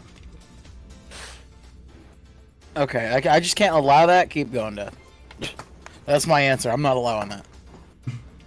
Go ahead, Ozzy. Question I would have to I mean, ask is, I'm gonna be honest. Really, TBT? Windows- He's not that good. Tommy! But it's funny, bro. Tommy. Sorry. Can randos in the world interact with your stuff and like wreck your shit when you're not, or when No. you're not at your base? No. So you can't just have someone come in drop 100 TNT boxes and blow up your house? No. Yeah, that can happen. That totally can happen. What do you mean? No, That's the kind of they shit that they happened can't hard. they can't damage your structures or you unless you enable PvP. No, they can damage your structures. It just takes way more bullets. It takes like Yeah, they do. 5 It's times the the amount of bullets. it's the same as what it does to you. So the way the game actually, I think no, if you set it to pacifist mode. All right, so this game handles PvP in two ways. If you choose to have PvP on, other players do 1 HP of damage to you no matter how strong the attack is they use. They could hit you with a mini nuke. It's going to do 1 HP of damage to you. And your structures, they always do 1 HP of damage until you shoot them back. If they damage you and you fight back, then PvP becomes enabled full force for both of you and you can fight it out. That's one way they have PvP. If you want to avoid PvP entirely, you can go into the menu and set PvP to pacifist mode. Pacifist mode disables all PvP, which means now they do 0 damage. That includes to you and your structures. So you can turn off PvP and you and your shit are safe permanently. I leave it on. Bro, should I play Fighter Z? You can. I leave it on because I'm high enough level that I can sometimes kill people, and for the most part, no one actually tries to kill you. This game is one of the best communities I've seen in gaming. You are,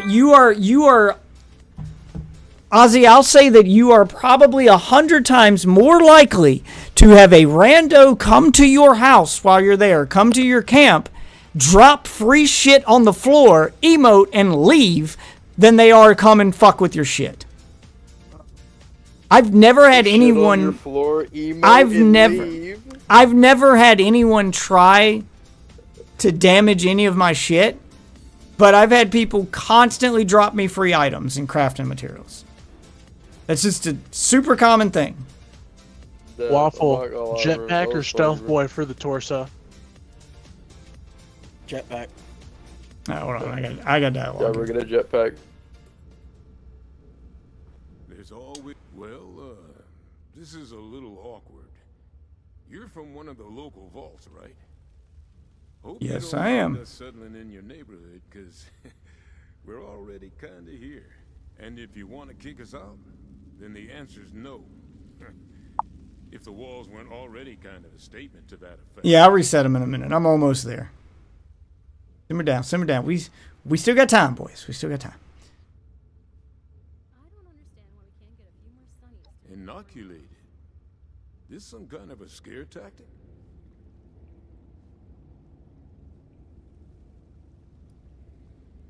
You mean those crazies with the torch skin? Those aren't just burn victims? You're saying it's from a disease? Thanks for the warning, but, you know, if I was a local on a campaign to keep people out of my neighborhood, I might say a few things too. I'll tell you what. One of my own is a doctor, Aubrey. I sent him ahead to start up an observation camp, get the lay of things. You talk to him about this. If he's convinced, then I'm convinced too. Deal?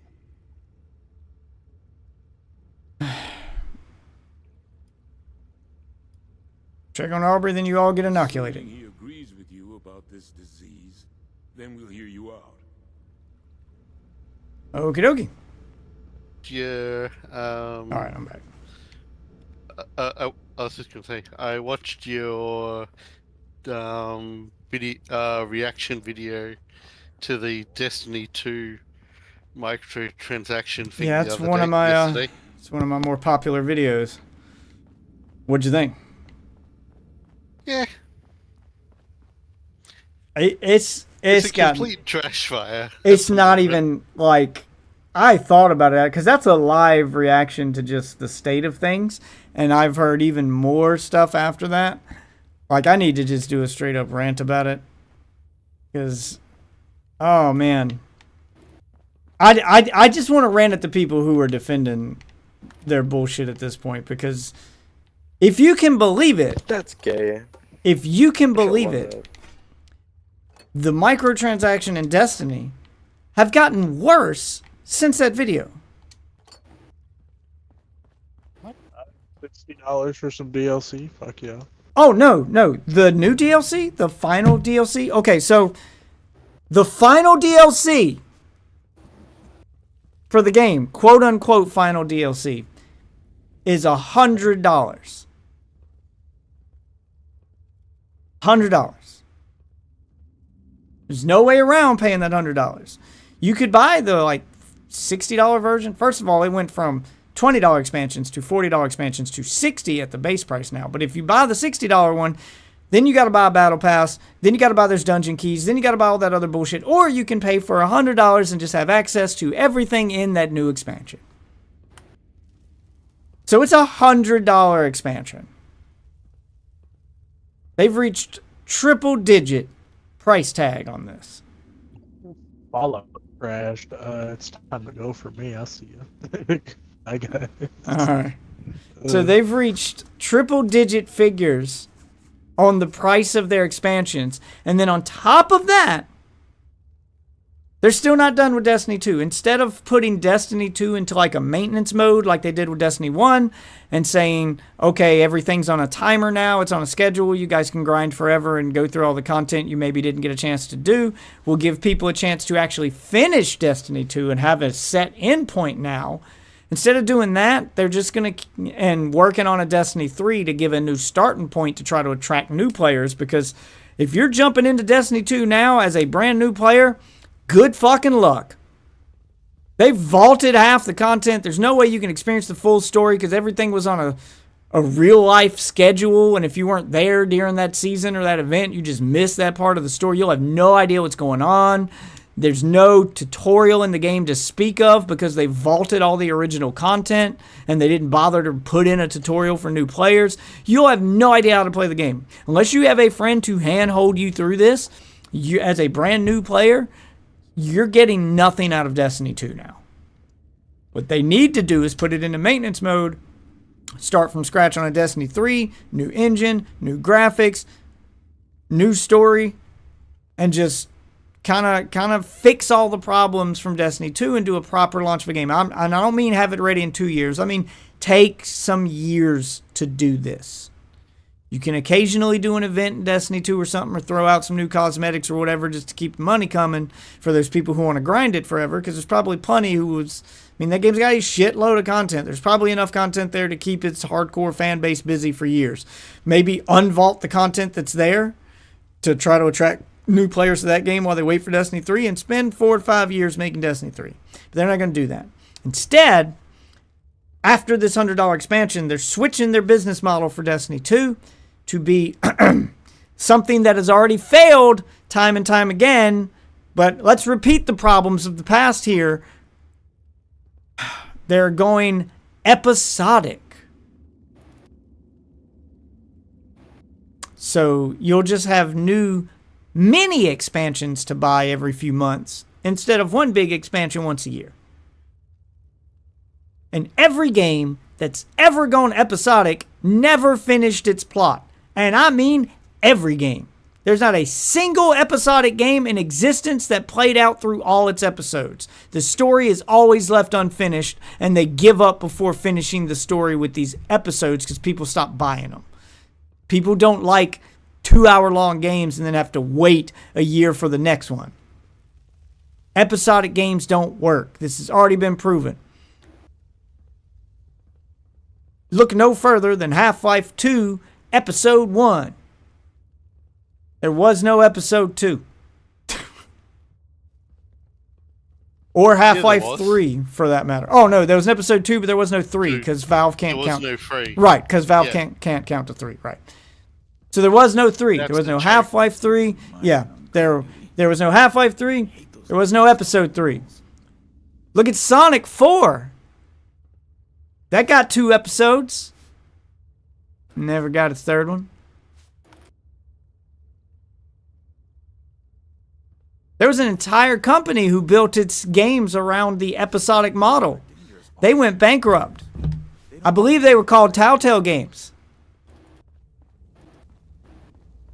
It's not a sustainable business model. It's fucking not.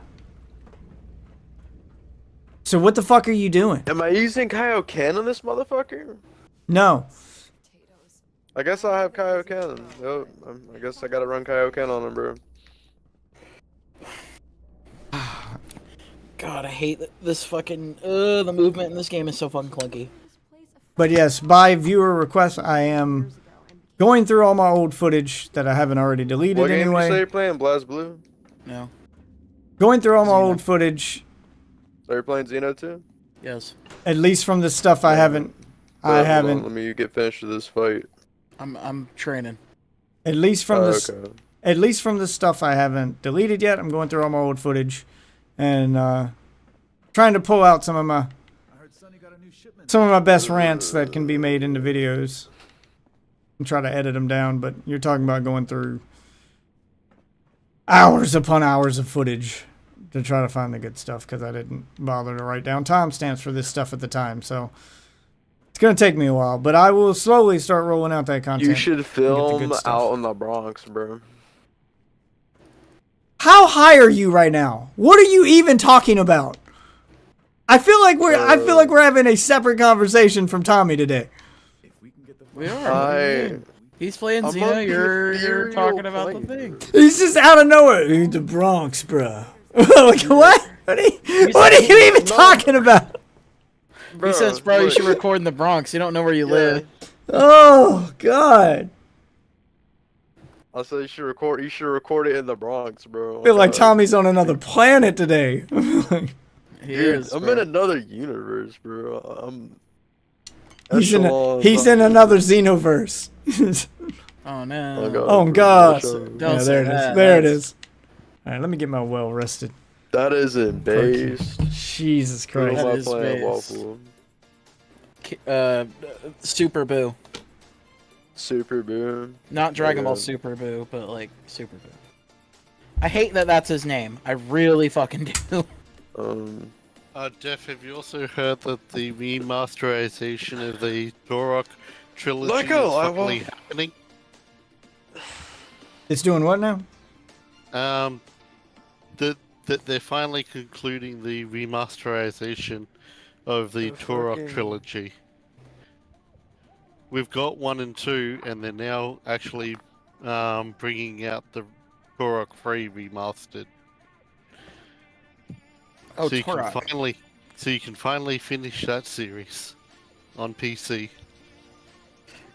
Good, that's what I was waiting on. I might check that out after. I mean, I got so many games I'm trying to catch up on, and It's still not out yet. It's coming soon, but and I'm getting less and less time to actually check up on them. I'm gonna reset it from scratch, guy, just to give myself a little extra time. But I'm not gonna make y'all redo the first one. So that one's just activated by default, but it's gonna be down there. But I'll reset it since you asked. There you go. Oh man, I got a few rants and discussions from stream. I don't know if I should make into YouTube videos. The last one I did that I could remember the timestamp for it, I made a video of that one the other day, is Wolf Waffle's fault. And I just showed my wife the title of it, and she was like, no. She was, so I don't think I can put it up. Oh, is it the naked fucking thing from the finals? No, I got that one up. Oh. No, I got that one up. Here, I'll send it. I'll send you here. I'll try to jog your memory. Hold on. There you go. Check your messages. The conversation you sparked with your dumb meme That's crazy. that led to me going on a rant. Oh, I think I forgot that one for a reason. I don't think you should upload that one as a YouTube video. I'm like, Maybe upload that on P-Hub, bro. I may have to upload it to a Google Drive and let you watch it first, because I can't remember how bad it got. So I may have you proof watch that one to let me know it. Oh, that's inappropriate. Or to go, you know what? It's not that bad. It's a little spicy, but not that bad. See, What I don't know where it that lands. bad isn't gonna be what people consider that bad, bro. I'm not worried about what people consider bad. I'm more worried about TOS. Oh well, I mean, yeah, I can check if that's. Yeah. I'm worried about pears. I mean, as long I'm as you're fine not with- visually showing off blackface, Yeah, as I long don't as think I'm there's not, any as problem. long as I'm not crossing TOS at some point, and that's why I need you to check the video. Well, there's some verbal stuff that can cross TOS too, and that's what I need to check on. So I'll have you watch it for context and see, did I violate TOS anywhere in this video? If the answer is no, I don't care if they age restricted or, you know, if it causes some controversy. Hell, controversy just means more views. I'm at the bottom of the view list. I got nowhere to go but up. I don't give a shit. I'm just more worried about, like, making sure my account doesn't get banned. Like, that's all I'm worried about. I'm on that right now, guy. Although I'm in live chat mode over there, so I can't see, like, the full page. So unless you're leaving comments in the live chat, I can't see them right now. Who am I playing, Waffle? Fat Beerus. Because he's not you mean interested. Champa? Yes, Fat Beerus. Because Fat nobody Beerus. can remember. Well, as far that as my discussions motherfucker's go, name. as far as my discussions go on YouTube, I'm constantly comparing them to something like Your Mom's House. Because the sheer amount of shit they get away with on YouTube makes me go, okay, well, if they've never got a strike, I think I'm good. If they're not censoring this thing, then I probably shouldn't. Because there's some YouTube channels that it's hard to nail down, like, what really gets you in trouble and what really doesn't. Because I think some people go overboard with the censorship. Because there's a ton of YouTube channels that'll censor words that aren't bad words, to the point where, like, half their channels just them censoring shit constantly. Like, they'll censor the word abuse, for instance. What the fuck?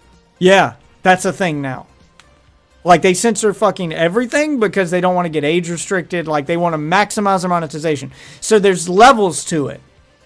There's some stuff that if you say it, even though it's not a bad word, it's too spicy for, you know, all ages. So then that age restricts you to, you know, age 13. And then there's words between age 13 and 18 that'll get you age restricted further to be adults only. And then there's from 18 to, like, it still goes higher than that. So there's levels to it. Abuse is a trigger word. You know what? The word trigger word is a trigger word for me. I fucking hate that phrase. God damn it. Sounds like a word that pussies can't handle, bro. Trigger phrases and trigger words are basically you screaming, I hate free speech. That's all I hear when someone's like, it's triggering. Well, don't leave your house anymore. Like, what do you want to do? Police all of society so that you can have an insulated existence where you're never triggered? Fuck off. Jesus Christ. Like, it's when it's taken to this extreme that we're just censoring simple descriptive terms. Champa. You got the I Champa beat down. him, bro. I beat him with fucking the Fat Beers, bro. Like, I saw a video that was not age restricted that censored the word rape and didn't censor the word shithead. So apparently shithead is fine for kids, but don't say rape. How the Bro, fuck you did just we... said it, bro. How the fuck... I don't give a shit. How the fuck did we get here? Kids shouldn't be watching me anyway. But how the fuck did we get here? Fuck them kids. Oh, God. Yeah, like I've seen the stuff that shows up in my kids' feed. Goddamn, shithead, bitch, the F word. All of those are fine. I've seen show up in kids' content on the YouTube Kids app. But they censor the word abuse. They censor the word rape. They censor the word violence. Like, they censor normal words, but actual curse words are fine now. Like, how did it... because my kids could go to school, because kids go to school saying the actual curse words now and get in trouble. But if they went to school and said the word abuse, no one would bat an eye. Like, what are we teaching our kids now? In case you guys are wondering what the struggle is like to have kids.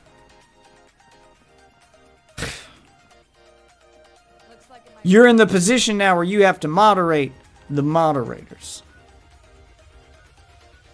Waffle. I remember fighting this dude forever ago, bro. I'm getting my revenge, bro. Get it, bro. It just blows my mind to see the level of censorship. So, if it can be said on your mom's house, then it's fine in my stream stuff, Waffle. The stuff I let you watch while I'm at work or whatever. Also, don't look up educational content on YouTube. Have you guys seen that? Have you seen what they let fly as educational content? I saw that on your mom's house, and it's real.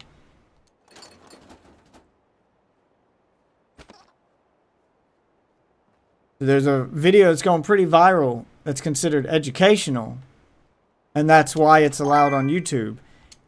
It's of a guy shaving his asshole. That's crazy, bro. And he's giving instruction, and you can see everything: his ball sack, his asshole, his cock, everything. You can see the whole shebang. And it's like a 40-minute long video of him using Nair on his butthole. Extreme close-ups on the camera. And it's on YouTube. This is on YouTube. Bro, it's educational content, bro. He keeps bro. like as the video goes, he keeps moving his asshole closer and closer to the camera. I have no problem with this kind of content. You know, it's probably good. There's probably a lot of guys who want to know how to keep things tidy down there, and there should be, you know, some instructional tutorial videos for them. But can we not label it educational so it shows up on the YouTube Kids app? I don't think I want my kids staring at this little Asian guy's asshole. And then there's one where he shaves his pubes. And don't worry, it's not just the guys. There's a multitude of ladies who they walk out in front of the camera and they take their robe off and they get completely fucking naked.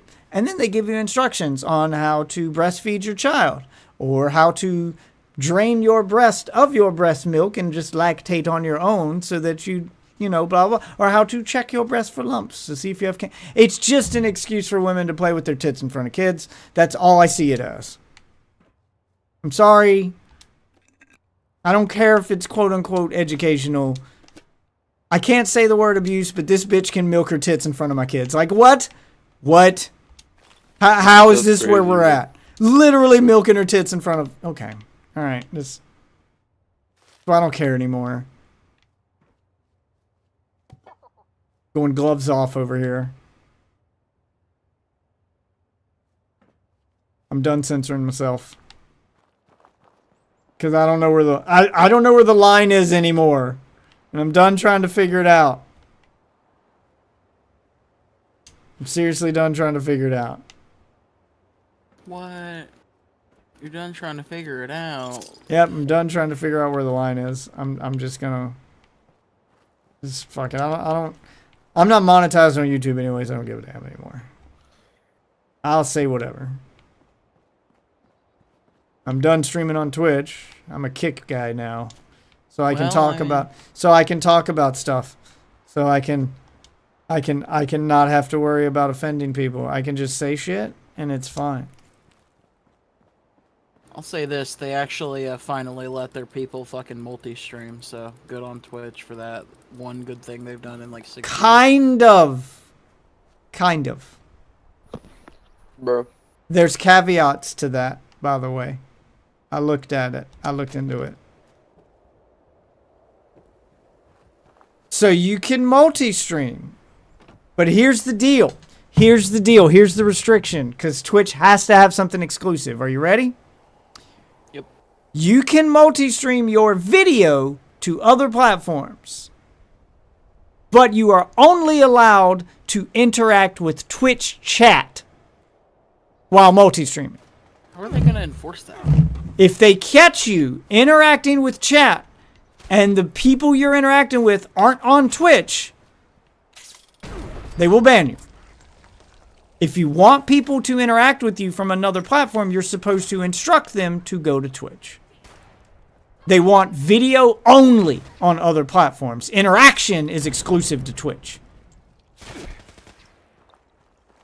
However, there's an I- oxymoron there. I How don't- can you instruct them to go to Twitch without interacting with them? So they want you to watermark your stream. That's how. They want you to watermark your stream with a link to your Twitch page and always refer to your chat as Twitch chat so that the people watching who aren't on Twitch know that, oh, you're not talking to them, you're talking to Twitch chat. I'd better go to Twitch. That's what they want. That's the answer. You're not to address them directly. You are to funnel them to Twitch. Well, good luck enforcing that. Yeah, this is the most asinine shit. But yeah, that's the stipulation. I don't know how they're going to enforce it. But I'm They're sure just gonna it'll abuse it when it I'm comes sure up. yep, it's just going to be a thing to be abused. It's either going to be abused by the staff when they get mad that someone multi-streaming is getting more views on another site than they're getting on Twitch, or it's going to be used as a way to get people banned through mass reporting. It's just going to be something that people can report you for that they can't really prove and you can't really disprove. So it's just going to be abused. This is just ripe for abuse.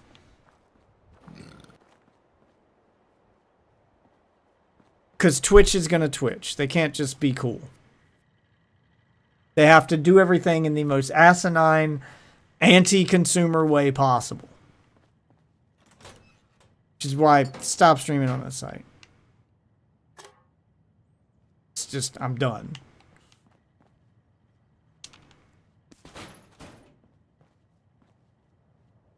I may not get as many randos showing up to my stream randomly on Kick as I did on Twitch, but I don't have to worry about what I'm saying in front of them.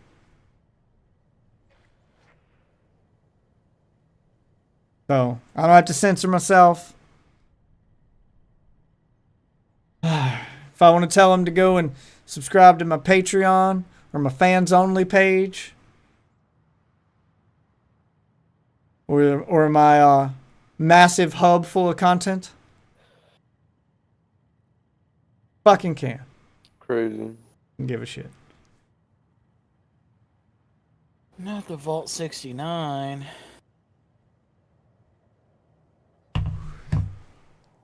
Because they're very fine with having, people promoting OnlyFans and sexual content on Kick. They're full on embracing that shit. Did you see they signed to Amaranth?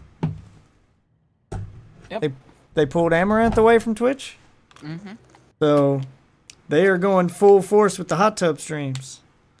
So, and Amaranth isn't going to get in trouble on Kick if she puts her OnlyFans stuff in her chat.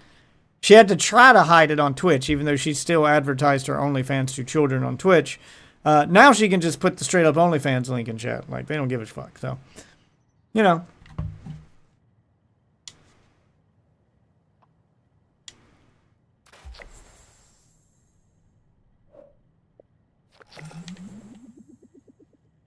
Oh, did the dailies reset?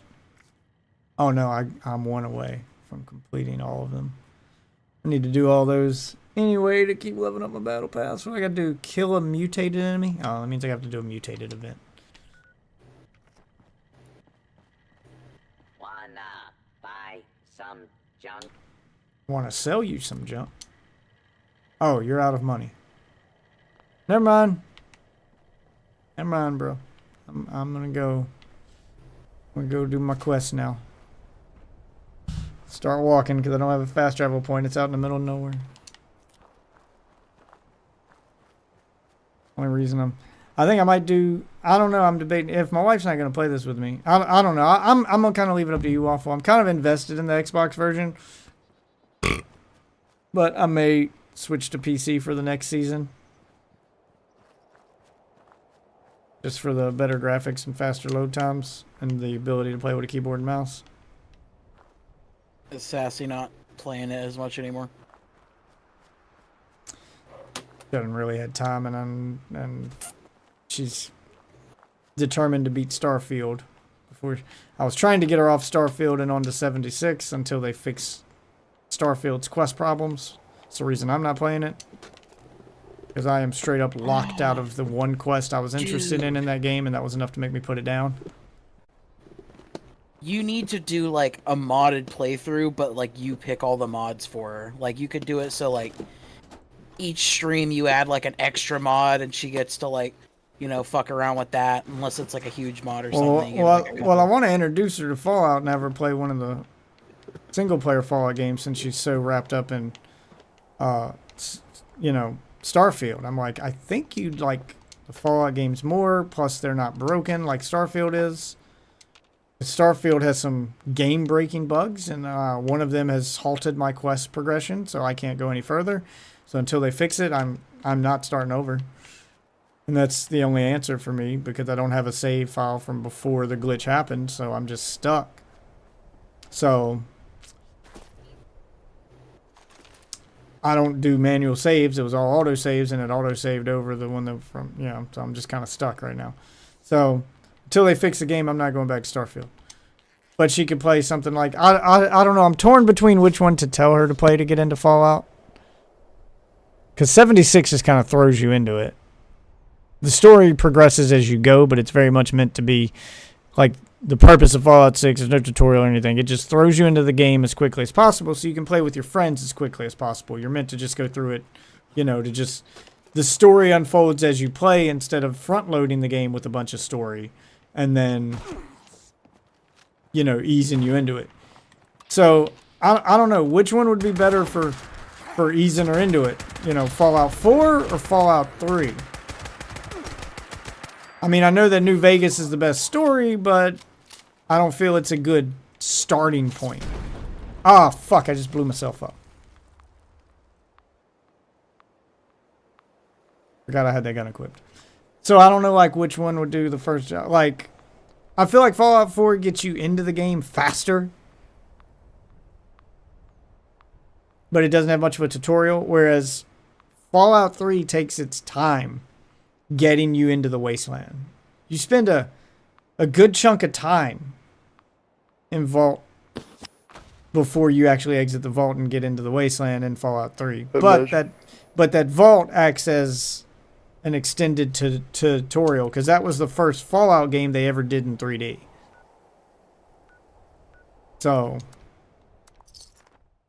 they were kind of introducing people to the world of Fallout with Fallout 3. That was the first one that, you know, was the way it is. The way Fallout is as we know it now. So that was why it was the introduction it was. So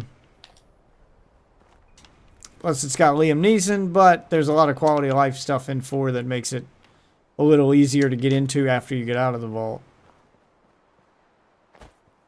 It definitely has a faster pace at the start. You get power armor pretty much immediately.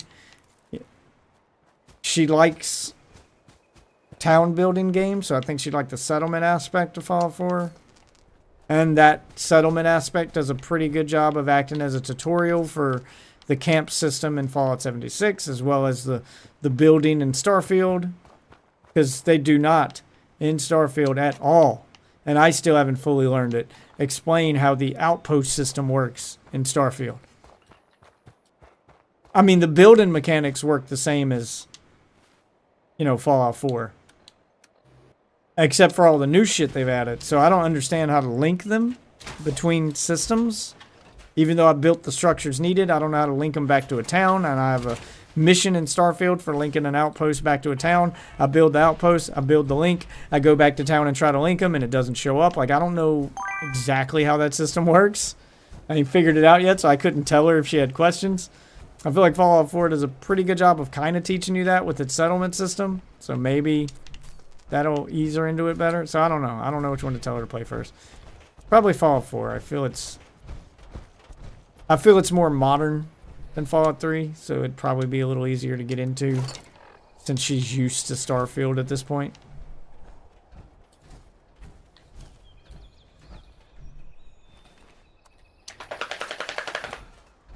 And I'm What was it? encumbered. You're saying Ceci's never played 4-3? She's never played any Fallout game.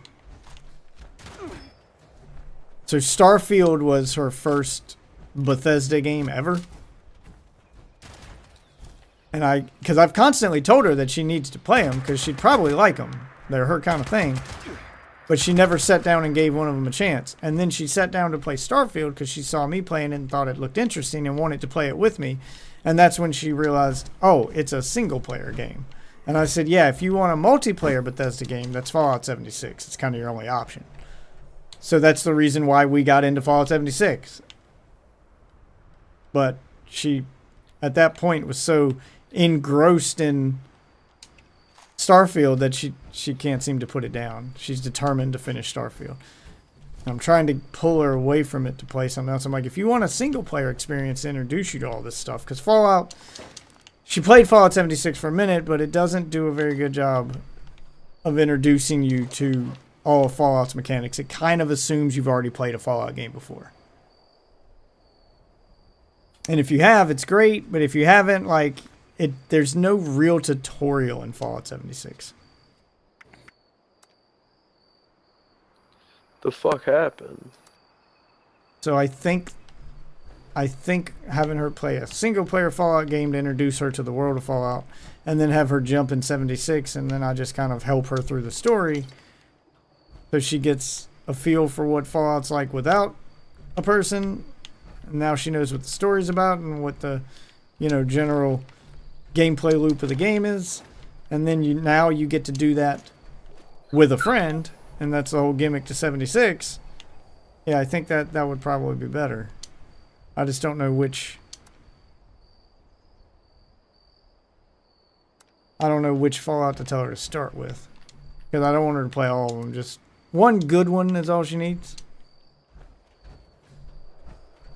Just one to introduce her to the world of Fallout 76, to get into the world of Fallout and get into the lore. The fuck was that? I say start with 3. Because 4, I really don't like 4. It's so mid. So mid. Like, it's just 4 has a lot of stuff that carries over into 76 is the only reason I'm thinking 4. And as mid as that story is, the dialogue and the way the dialogue is handled and the interactions. There's one that you're completely forgetting, and that's probably it's terrible. The best Fallout game of the lot on the 360 era. I'm purposefully leaving New Vegas out because New Vegas does the same thing 76 does and assumes you've already played a Fallout game. Like 76 is a side game. It kind of assumes you already know the world of Fallout and what's going on. So jumping straight into New Vegas. I mean, no, they teach you pretty well. They do okay, but it's not. It doesn't force you to do a tutorial. No. That's the only problem. It has a whole tutorial and it's pretty okay. I just feel like New Vegas, it's good and it's worth playing, but I don't feel like it's a good first Fallout game to play. I feel like it's kind of its own thing. Agreed. That's why I said 3. What about the Outer Worlds? Yeah, but that's, again, nothing to do with it. So I'm trying to introduce her to the world of Fallout so that when she plays Fallout 76 with me, now that there is a multiplayer Fallout game for us to play, she'll kind of know what's going on in the world. Because a lot of stuff in Fallout 76 is told kind of Dark Souls, Elden Ring style through lore. Because the game wasn't originally launched with NPCs. There's a story with NPCs and it's good, but there's a lot of backstory that's just kind of, the game kind of just wants you to explore and read all those lore items. And it kind of assumes you already played a Fallout game before. There's no real tutorial. There's stuff that's referenced that you wouldn't get. if you've never played a Fallout game before. Like, you wouldn't know the Brotherhood's not explained to you at all in 76. They're just a faction, you know, like stuff like that. Like, they just kind of assume you already know what these factions are, where they came from, and, you know, you already know the lore. And if you didn't, if Fallout 76 was your first game, you'd be lost. And I feel like a lot of that kind of holds true to New Vegas. It's not the story itself that's bad. It does a good job of standing on its own as a story, but it is its own thing. It's all the stuff around it that it assumes you already know. Like, New Vegas assumes you already know who these factions are, already know about this world, and they're just telling you a story in this universe. Just like you would never watch, you know, one of the Star Wars spin-off movies as your first Star Wars movie, because you're going to have no idea what the fuck's going on. Like, you wouldn't watch Rogue One as your first Star Wars movie. There's so much that movie assumes you already know.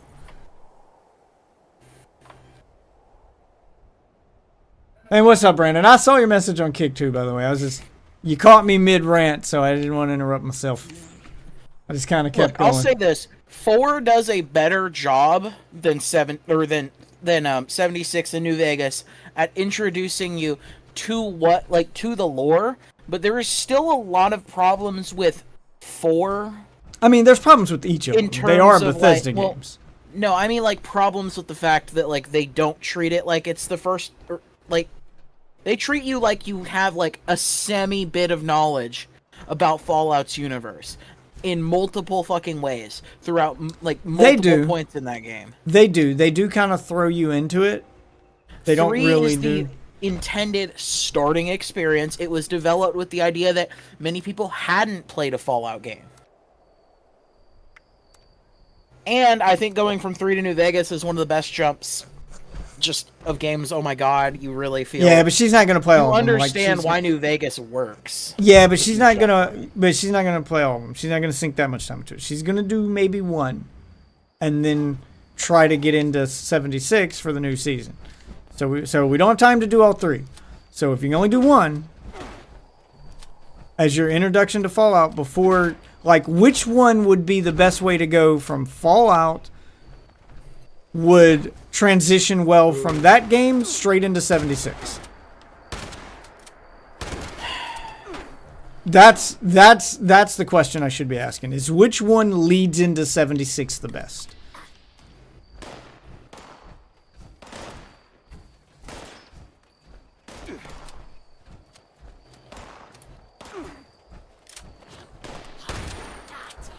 And it's a tough question to answer, especially after the new expansion, because Atlantic City, which is coming out in December. No, Fallout 3. There's literally, like, there's so many callbacks to Fallout 3. The pit's a location in Fallout 3. It's one of the DLCs in Fallout 3. Yeah, like, but the new expansion that's coming out is going to be heavily... Gameplay feel will not be the exact same. And I feel like if you're going for just gameplay feel, Fallout 4 would be the best introduction. If you're going for story-wise, it's Fallout 3, hands down. Yeah, I think I'm going for gameplay feel because I wanted to like the gameplay. But, I mean, obviously, story-wise, it's going to be Fallout 3, but New Vegas is also going to be heavily leaned on and referenced in Atlantic City. Atlantic City is kind of a very much New Vegas-inspired story for Fallout 76. And it's supposed to be big enough to be its own game. So it's this huge expansion that is going to be filled with New Vegas Easter eggs and inspiration from New Vegas. It's not a sequel to New Vegas. It's not a prequel to New Vegas. But it's very New Vegas-esque. There's a strip. It's a gambling town. It's Atlantic City. There's a strip. There's multiple crime families controlling that strip. It's very, very, very... very much a nod to New Vegas. They're taking a lot from New Vegas for this. So, but she'll have to play through the whole story of Fallout 76 before we can get to the Atlantic City stuff. So, yeah, it's kind kind of a, that's why I don't want to focus on story, because there's a lot that I'll probably just be explaining to her storylines as we're playing the game. She can get a lot of the lore from any of the Fallout games, really. Well, okay, hear me out. New Vegas still kind of has, like, the most in common with 76. Because, like, it doesn't have the building, so she just wouldn't have to deal with the jank building. She'd have a pretty good story, and she'd have a weapon degradation system, which, you know, so that way she could get used to having to repair her weapons. Yeah, it's weird they didn't have that in Fallout 4. It's because they focused more on customization. Which, yeah, Fallout 4 does a good job of teaching you how to upgrade your weapons and customize them. I feel like repairing them is less important than that, though. But, especially with New this Vegas game... also has weapon upgrades. They're not as, like, good. Especially but, with like, this game it's being so focused on weapon upgrading and, you know, learning when to upgrade your weapons and when to upgrade your armor, and then you're hunting for legendaries. Doesn't Fallout 4 have legendaries? Yeah. So, yeah, then there's that. I still hate the legendary system. It's so dumb. Well, I like it in 76. Especially since you can re-roll legendaries and add legendary affixes to any weapon. It works for 76 more than it does in 4. I just hate it because it's basically still just 4. It's basically it's what 4 should have been. It's better 4, and it makes sense in this one, given the fact that it's an online, you know, multiplayer game, and you can trade those with other players. It's not that far from something like Diablo in this, because you can re-roll those legendaries, you can trade with other players, you can hunt for legendaries, there's guaranteed drops from certain places, you know where to farm. It's very Diablo-esque, which is why I think it works. It's not perfect. It could definitely be overhauled and redone, and I think they said they are doing changes to it with this new expansion. I think they may be even adding another tier of weapon, or another kind of weapon, something beyond legendary. So shit can get crazier. I don't know. I can't remember everything. There was like the fucking dev stream for it was like 3 hours. I didn't watch the whole thing.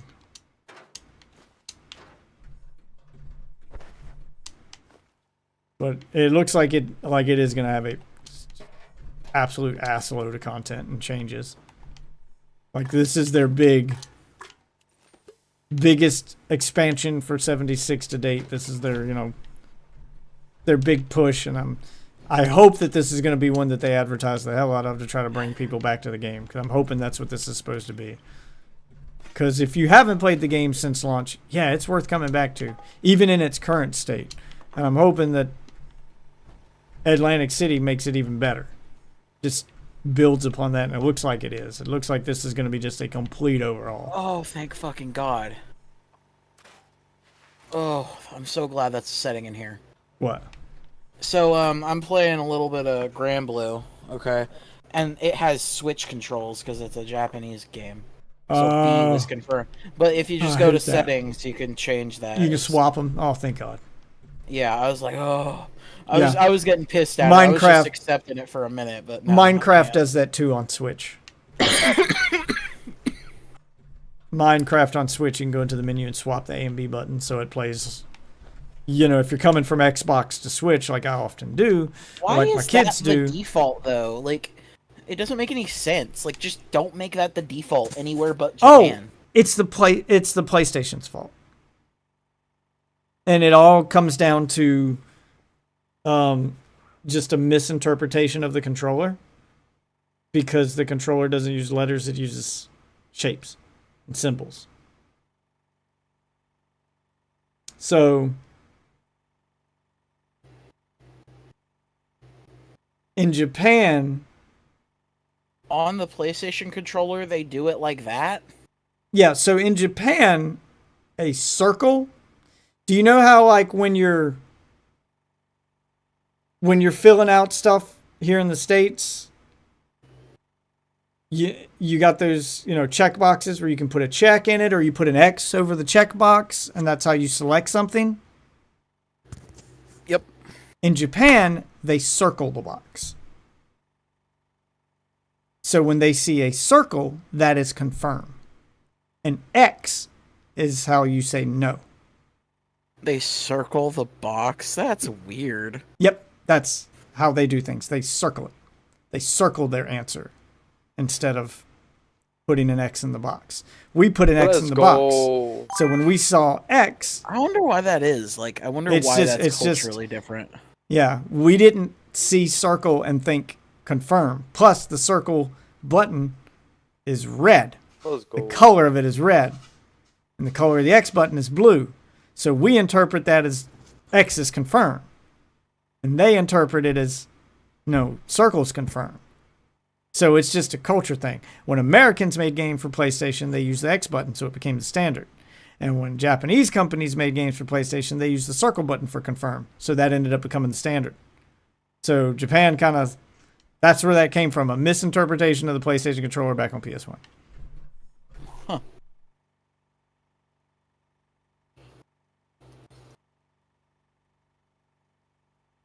Yeah.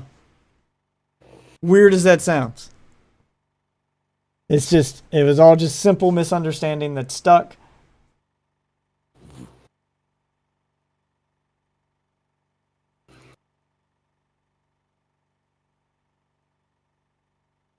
So, if you want to know where that came from, that's where. It's just a culture thing. They circle things to confirm them. Circle is confirm over there. It's the universal symbol for yes, I want that. Yeah, weird. Stay back. I mean, I just think the button feels more natural in general, like, not even just because it's A. Like, just the bottom button to confirm. Like, I don't even think of it like what it actually is.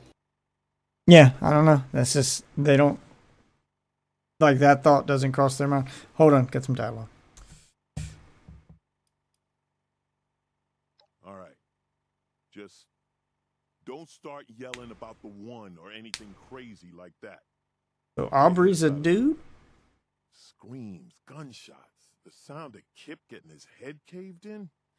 God, I don't know how long I've been here. I guess I was just hoping it was all a nightmare, you know? Moving all like that.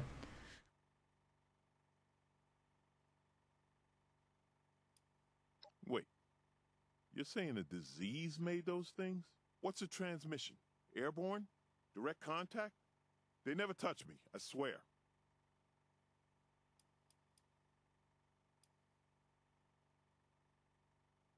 You're a doctor. I had a practice in Pennsylvania before all this. I don't have any abrasions. Cleaned all the exposed skin with whatever disinfectant I could find.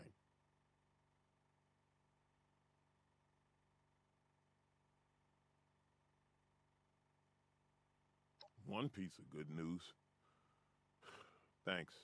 I'll let Paige know what happened. That's one hell of a disease you got here. I'll meet you there. Just need to rest. Okay. Like fast travel at this point. I just found a crafting table to scrap everything. Am I taking another break here? Guy? Okay. I'm gonna let him know. Sorry about that. I had some dialogue. I'm about to take another break. Alright. I'll let Paige know what happened Lay down in this bed. I might be. We'll see. So I don't know. I'm trying to get her on one of them before the new season starts so she can play and catch up. Just after playing through the intro to Fallout 4 and getting, I was like, man, they kind of rushed through the vault stuff, but she's played enough Starfield. I feel like she already knows the basic controls and stuff, so that part's probably fine. And it just throws you, like if you're following the quest line, it throws you immediately into the base building and stuff.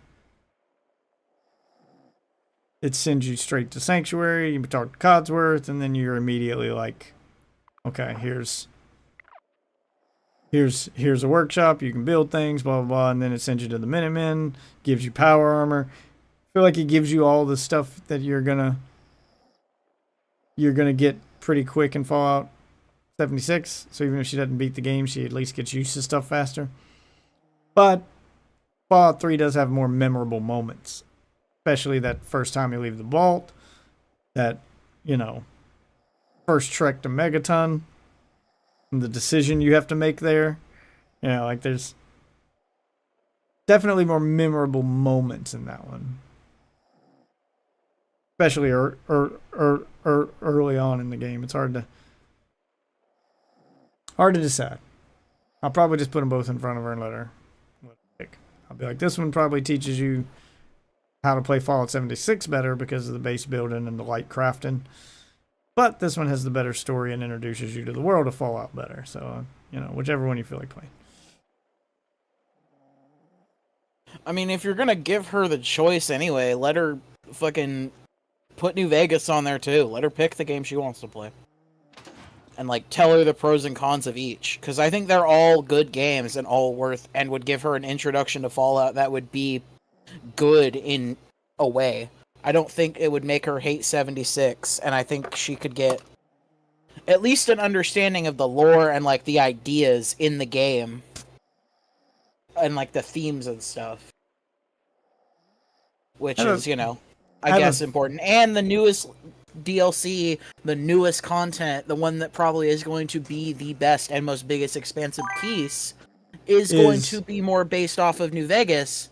So that is there is a reason. It's not just, oh, I love New Vegas. Because in all honesty, honestly, I was more like on 3. In all honesty, her decision's probably going to be a little more simple. She's probably going to pick 3 because 3 takes place in DC, and she used to live in DC. So that's probably just how that decision's probably going to end up getting made. Like, oh, I used to live in DC. So she'll want to play the game that takes place there just to see if she recognizes things. Just to see what ruined DC would look like. Yeah. That's probably what it'll boil down to. I mean, if I'm being honest. I think we're all overthinking it. She'll probably just keep it that simple. You could just let her pick blind, not let her know where they take place. Well, she'll watch the trailers for all 3. It's pretty hard not to know where New Vegas takes place. It's in the fucking name. But New Vegas has Matthew Perry. It does. Yeah, it's hard to tell. It's hard not to know where New Vegas takes place. Just one look at the trailer for Fallout 3 will tell you where it takes place. I'm pretty sure the trailer for Fallout 4 also mentions the location. Because that's kind of the thing that Fallout's... No, it doesn't actually. That's kind of the thing that Fallout's known for, is having these big destroyed versions of real-world locations. Yeah, no, Fallout 4's trailer was all about setting up the plot of Fallout 4 and not really the location. The location was secondary to that game's plot. And it shows. Yeah, she'll probably... She'd probably still pick 3. Alright, I'll take a break. I'll be right back.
feet like this.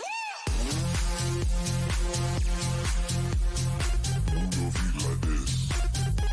Like this. Move your feet like this. Like this. Move your feet like this. Like this. Move your feet like this. Like this. Move your feet like this.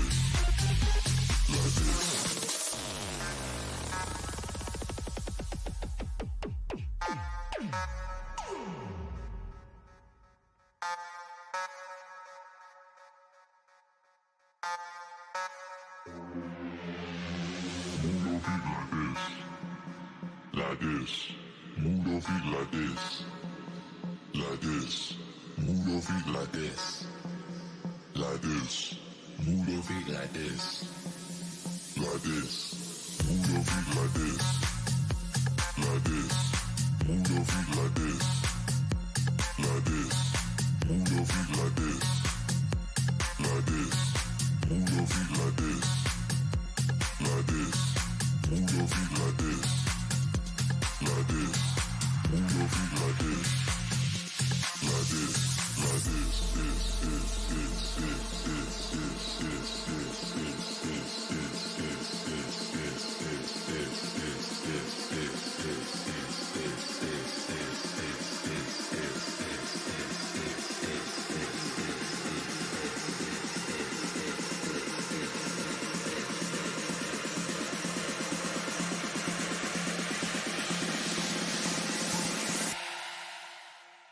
Move your feet like this.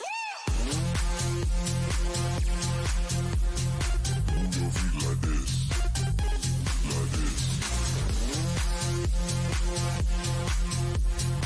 Move your feet like this. Like this. Move your feet like this. Like this. Move your feet like this. Like this.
Alright.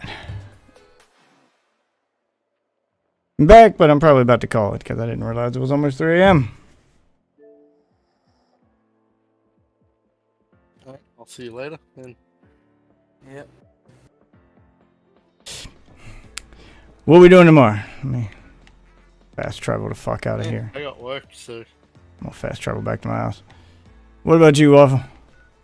Whatever. Not doing anything in particular. What do you want to do? The better question. I mean, if you want, we can check out the game I got, I guess. Nothing else. And to answer your question, James, it depends on how long that stream is. And my mood. I think the record is 5? But that was a long stream. Or longer than normal stream. That was 8 hours stream. I usually go for like 3 to 4, so that was between 8 and 10, I'd say. But like I said, there's a lot of other factors that go into it. Every stream can't be a record-breaking stream, is what I'm saying. Not unless you donate in big bucks. This is true. It's true. There's always a price to make you go that extra mile. But yeah, I think it was a Saturday. I mean, we can try. It's hard to find a full day to set aside for it. Like if I can do, I've done marathon streams in the past that have lasted almost. Like I think I did a 24-hour one once, and it wasn't really worth it for me. I had to sacrifice so much time, and there was a lot of just wasted time on the stream where, you know, people just kind of, they have a time frame when they're going to show up, and if you're doing a 24-hour stream, then it's a good portion of the stream where you're just streaming when no one's going to show up because, you know, people are in bed, or it's just kind of that in-between hours thing. You know, like working the graveyard shift, it's slow, and it's almost not worth streaming. Not worth like forcing myself to stay up 24 hours. And anyway, I don't know if I'll do another 24-hour stream, but I mean, I would definitely do like longer streams again, sure. It hadn't happened yet, James. Hadn't happened yet.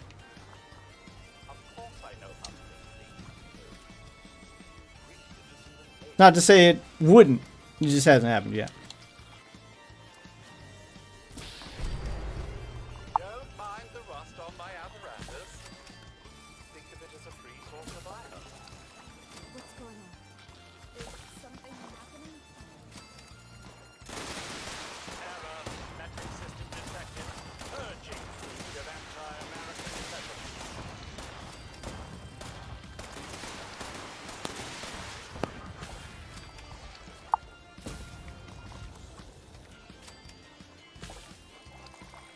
Alright, I'm back. Welcome back. Doing a little light crafting before I forget. Got stuff I need to repair and whatnot. If I don't do it now, then I'll log in and immediately go to question next time and forget to repair shit. Then I'll get in a fight with a fucking broken chainsaw. Voting for the marathon? I don't know, like, I'd have to get something special to do it again, because, like I said, the last time I did it, it was exhausting. It just... Like, you think, oh, it's just, you know, playing video games and having fun all day, but, you know, when you go 12 hours plus, and I gotta do it specifically at this chair, I can't be, like, in my living room or be comfortable. I gotta be, like, at the computer gaming, so it's not even my, like, comfortable gaming spot to do 12 hours in. Like, it'd have to be worth it for me to sit here for that long. Not saying I wouldn't do another marathon stream. I probably won't do another 24-hour stream if that's what you're hoping for. That's too much. Like I said, there were just too much of that stream was me fighting to stay awake to an audience of nobody because everybody else just went to bed, and you know they come back in the morning when they wake up and I'm still supposed to be here. So it just ends up being like me streaming in between people being awake to an audience of no one. Like I'm just streaming to myself. trying to fight to keep myself awake. But it was one of those, I did a 24-hour stream to say I did it. It was one of those, I did it just to say I did kind of thing, so I didn't really care. Oh, that's a whole separate thing, James. Not saying they both couldn't happen at one time, but special stuff would have to happen. Oh, fuck, I forgot to put my armor thing back on. See, I knew I forgot to do something. Change my perks. I gotta take the, oh, I got perk cards. Oh, I'm sure you would. I'm sure quite a few people would. You're not... I've had a few requests. That's one of them. Having 2 girls on stream was one of them. I get that one a lot. That one's easier said than done.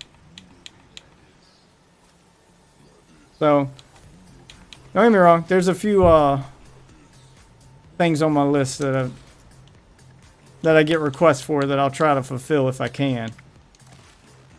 If it's worth it for me to fulfill them, I'll put it that way.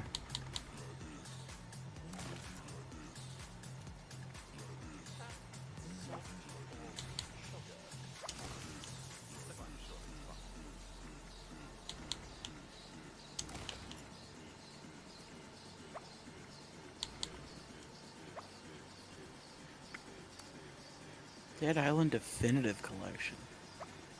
Or 20% health. Who the fuck played Retro Revenge? I don't even know what that is. It's Dead Island Retro Revenge. Oh. I don't think I've... Shitty 2D beat 'em up. Yeah, I completely forgot that that existed. It was just a reason to keep the license, I guess. Yeah, because they had to do it to a certain extent. I mean, man, I really wish that they got to keep working on that, because I really don't like Dying Light in comparison to Dead Island. The first one was alright. Yeah, I still didn't particularly like the whole parkour, like, I don't know. I mean, it could have been Dead done Island better. Parkour. Are you talking about No, Dying Light or? Dying Light, yeah. Dying Light's parkour wasn't bad, but it was no... Like, I don't know why it's so hard to find a game that can do parkour well. Like, you've already got a template that showed you how good parkour can be in a video game. It's called Mirror's Edge. Why has no other game been able to copy that? I don't know. But parkour in that game felt so good. Because that's all they focused on. Yeah, because that's all they focused on. Now, if you could just take that, if other companies could be like, oh, we can do that. Yeah, like maybe that's all you needed was a little inspiration, someone to show you how it's done and go, okay, what if we take that and then add this to it? Like, that's all most games are find an idea that's already been taken. Because there are no original ideas anymore. It's just everything made now is built off something else. And we just keep making things increasingly more complicated or wacky or different that they feel original, but really, oh, it's like this thing, but it does this instead. It's like this, but this.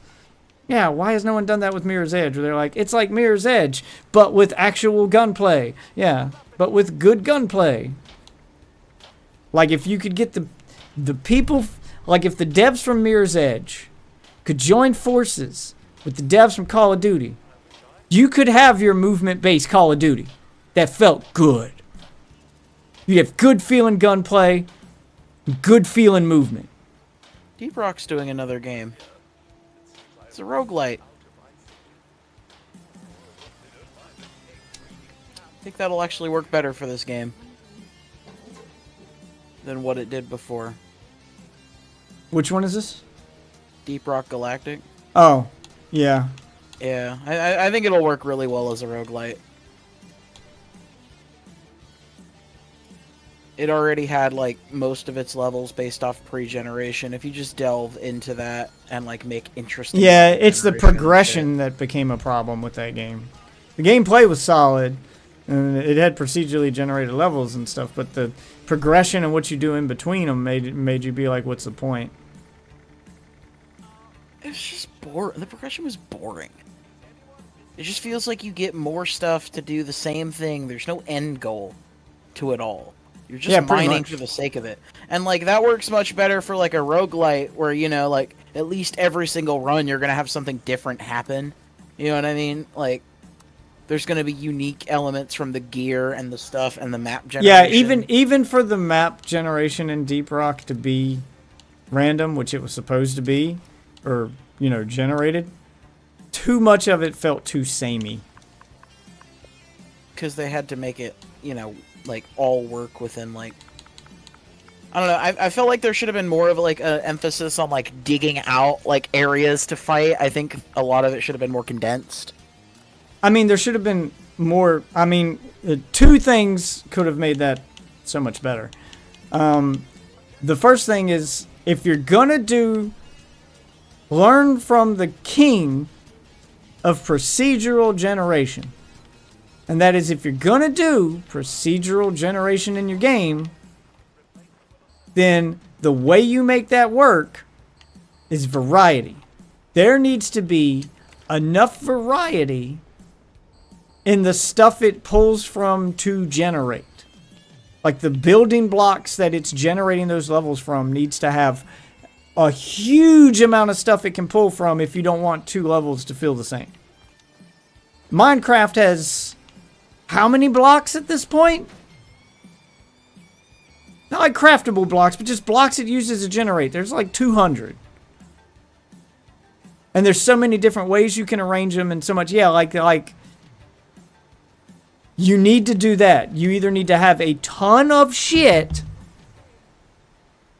if you're going to do it the way Deep Rock's doing it, which I'm guessing is more tile-based, since it's not block-based like Minecraft where each individual thing can be something different.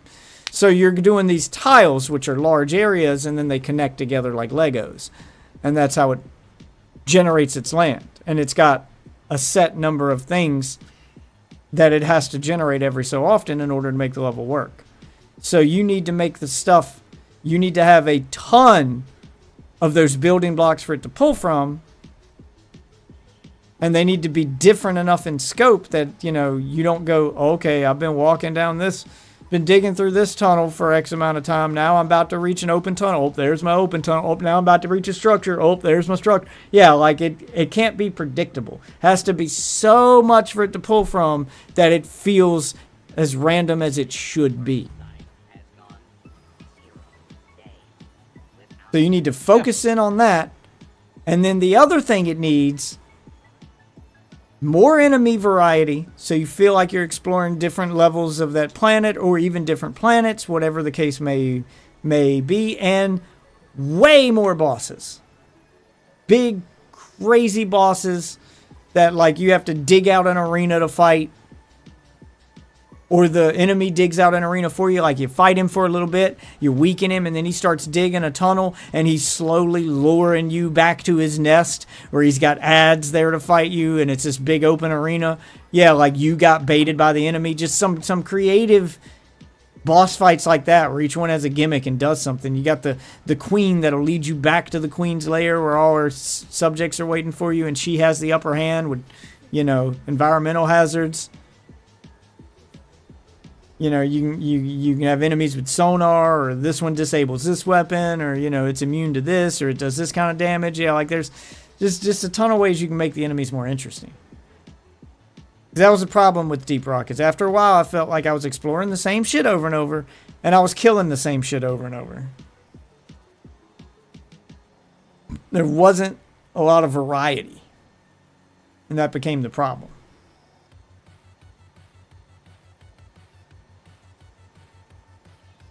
So, that would be my suggestion. And unlike Minecraft, which kind of gets a little bit of a pass on its lack of enemy variety and cool boss fights, and that there can be so much downtime in between doing that in Minecraft, because Minecraft gives you so much other stuff to do other than just mine and collect things. You can build shit, you can do whatever you want, you can get creative.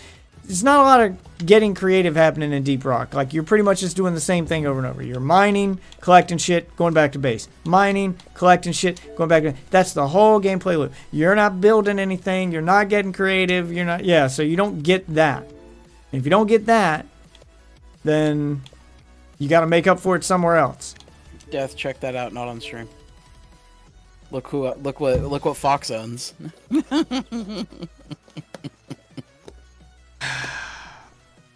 Steam calling him out on God. It recommended it to me because he owns it. Good job, Steam. Well, I'm gonna copy paste that to Icy. Those two can be friends. They can play together. Oh man. Oh shit. He got it too. Nah. Actually, I don't think he does. Oh, he'll get it if I show it to him. That screenshot was all he's gonna need to see. That screenshot's gonna be all Icy needs to see, baby. God, I need new friends. What? I actively hate my community. I hate my small community. I hate my small community. You're all a bunch of freaks. Are we? How am I a freak? I just don't get references. Fine. You're all a bunch of freaks and potheads. That's all I got. Those are my options. Freaks, Those are the potheads, best of friends. I don't know what you're on about. freaks, potheads, and filthy fucking foreigners. That's all I get to choose from. Yeah. That is fact. And you wouldn't want to have it any other way. God damn it. No, I want freak. I'm fine with the freaks and the potheads and the filthy fucking foreigners if I can also have whores. Where are the whores? The whores? What do you mean? I want whores. You do have whores. You get women to come over to your house all the time. There's always a new lady. Okay. First of all, it's not all the time. Okay, yeah, that is fair. Not all the time. I'm over exaggerating. I need it. I need it to be all the time. I need one for every day of the week so I don't miss a stream. Told my wife that's what I want for Christmas. I want to see whores under that tree. Besides, you have whores. Well, a whore. You have Icy, and not Icy, Myth. I need better whores. I need better whores. I need better whores. I need whores to co-star on my stream.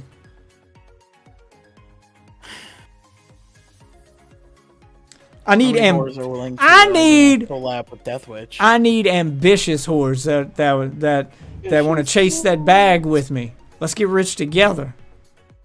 I don't have the money to hire actual whores. We're starting from scratch here. All you need is a little meth and, some very kind, encouraging words, and you can get anybody to come to your house. Not sure that's the kind of whore I want. Yeah, you don't want a whore. You just want a lady. I want a symbolic whore. I don't want an actual whore. There's... Oh, dumb broad. Oh, all right. I'm going to bed, guys. It's after 3 a.m. I haven't been up too late at this point. Later. I'll see you guys more. Later, man. As for the rest of you wonderful, you naughty witches. Yeah, I'm looking at you guys because ain't nobody watching me on YouTube, so it's just you dirty bitches. Thank you all for watching. You guys have successfully worn me out tonight. This was a much more active stream than I was expecting, or I'd have got more sleep before this. So, we'll plan ahead for that marathon. Maybe I'll throw up a poll. Maybe we'll see. We'll see. I plan to put some content up. We'll see how the content does. We'll put up a poll and we'll see. Because I got to come up with a time. I got to find out how many people are going to show up so that it's worth it. And find out a price that makes it... so that my wife won't yell at me if I do it. I have to be able to justify it somehow. For now, though, I am going to bed. So thank you for popping in, guy. I still haven't accepted your gift, so you may still get a refund. I haven't pulled the trigger on it yet. I'm not sure how much time I have left. My wife hasn't decided. Now, do we even have a release date for that on Xbox? I don't know. I'll look all that up tomorrow, and I'll let you know. I may end up refunding that for you so you can have some extra money to throw back at the stream later. Or throw it in my fans only page or whatever. Speaking of which, if you guys need the social links, they're above my head here. Unless, of course, you're on a mobile platform, in which case you check the links in the description or the profile down below. So we got less than a month. I don't know. I'll see. Crossplay is going to be... Yeah, but then I still got to buy it twice. I don't know. I'll see, because I do kind of want to play it with keyboard and mouse. I'll think about it. I'll see how my money goes. If I got enough money to buy it twice, I'll gift yours back. If I don't, I'll keep yours. I don't know. I'll be in touch. For now, though, I am getting ready to go to bed. Follow the Twitter to find out when I go live. I'm also experimenting with my YouTube channel, trying to post offline, off-stream content more often. So I'm open to ideas there as well. So join the Discord to get in on the community and leave your feedback, and be the first to find out when new videos are posted, when I go live, or to just get in on the conversation. It's a pretty active place even when I'm not streaming. For now, though, I'm going to bed. So thanks for watching, and I'll see you wonderful witches tomorrow night. Have a good night, everybody.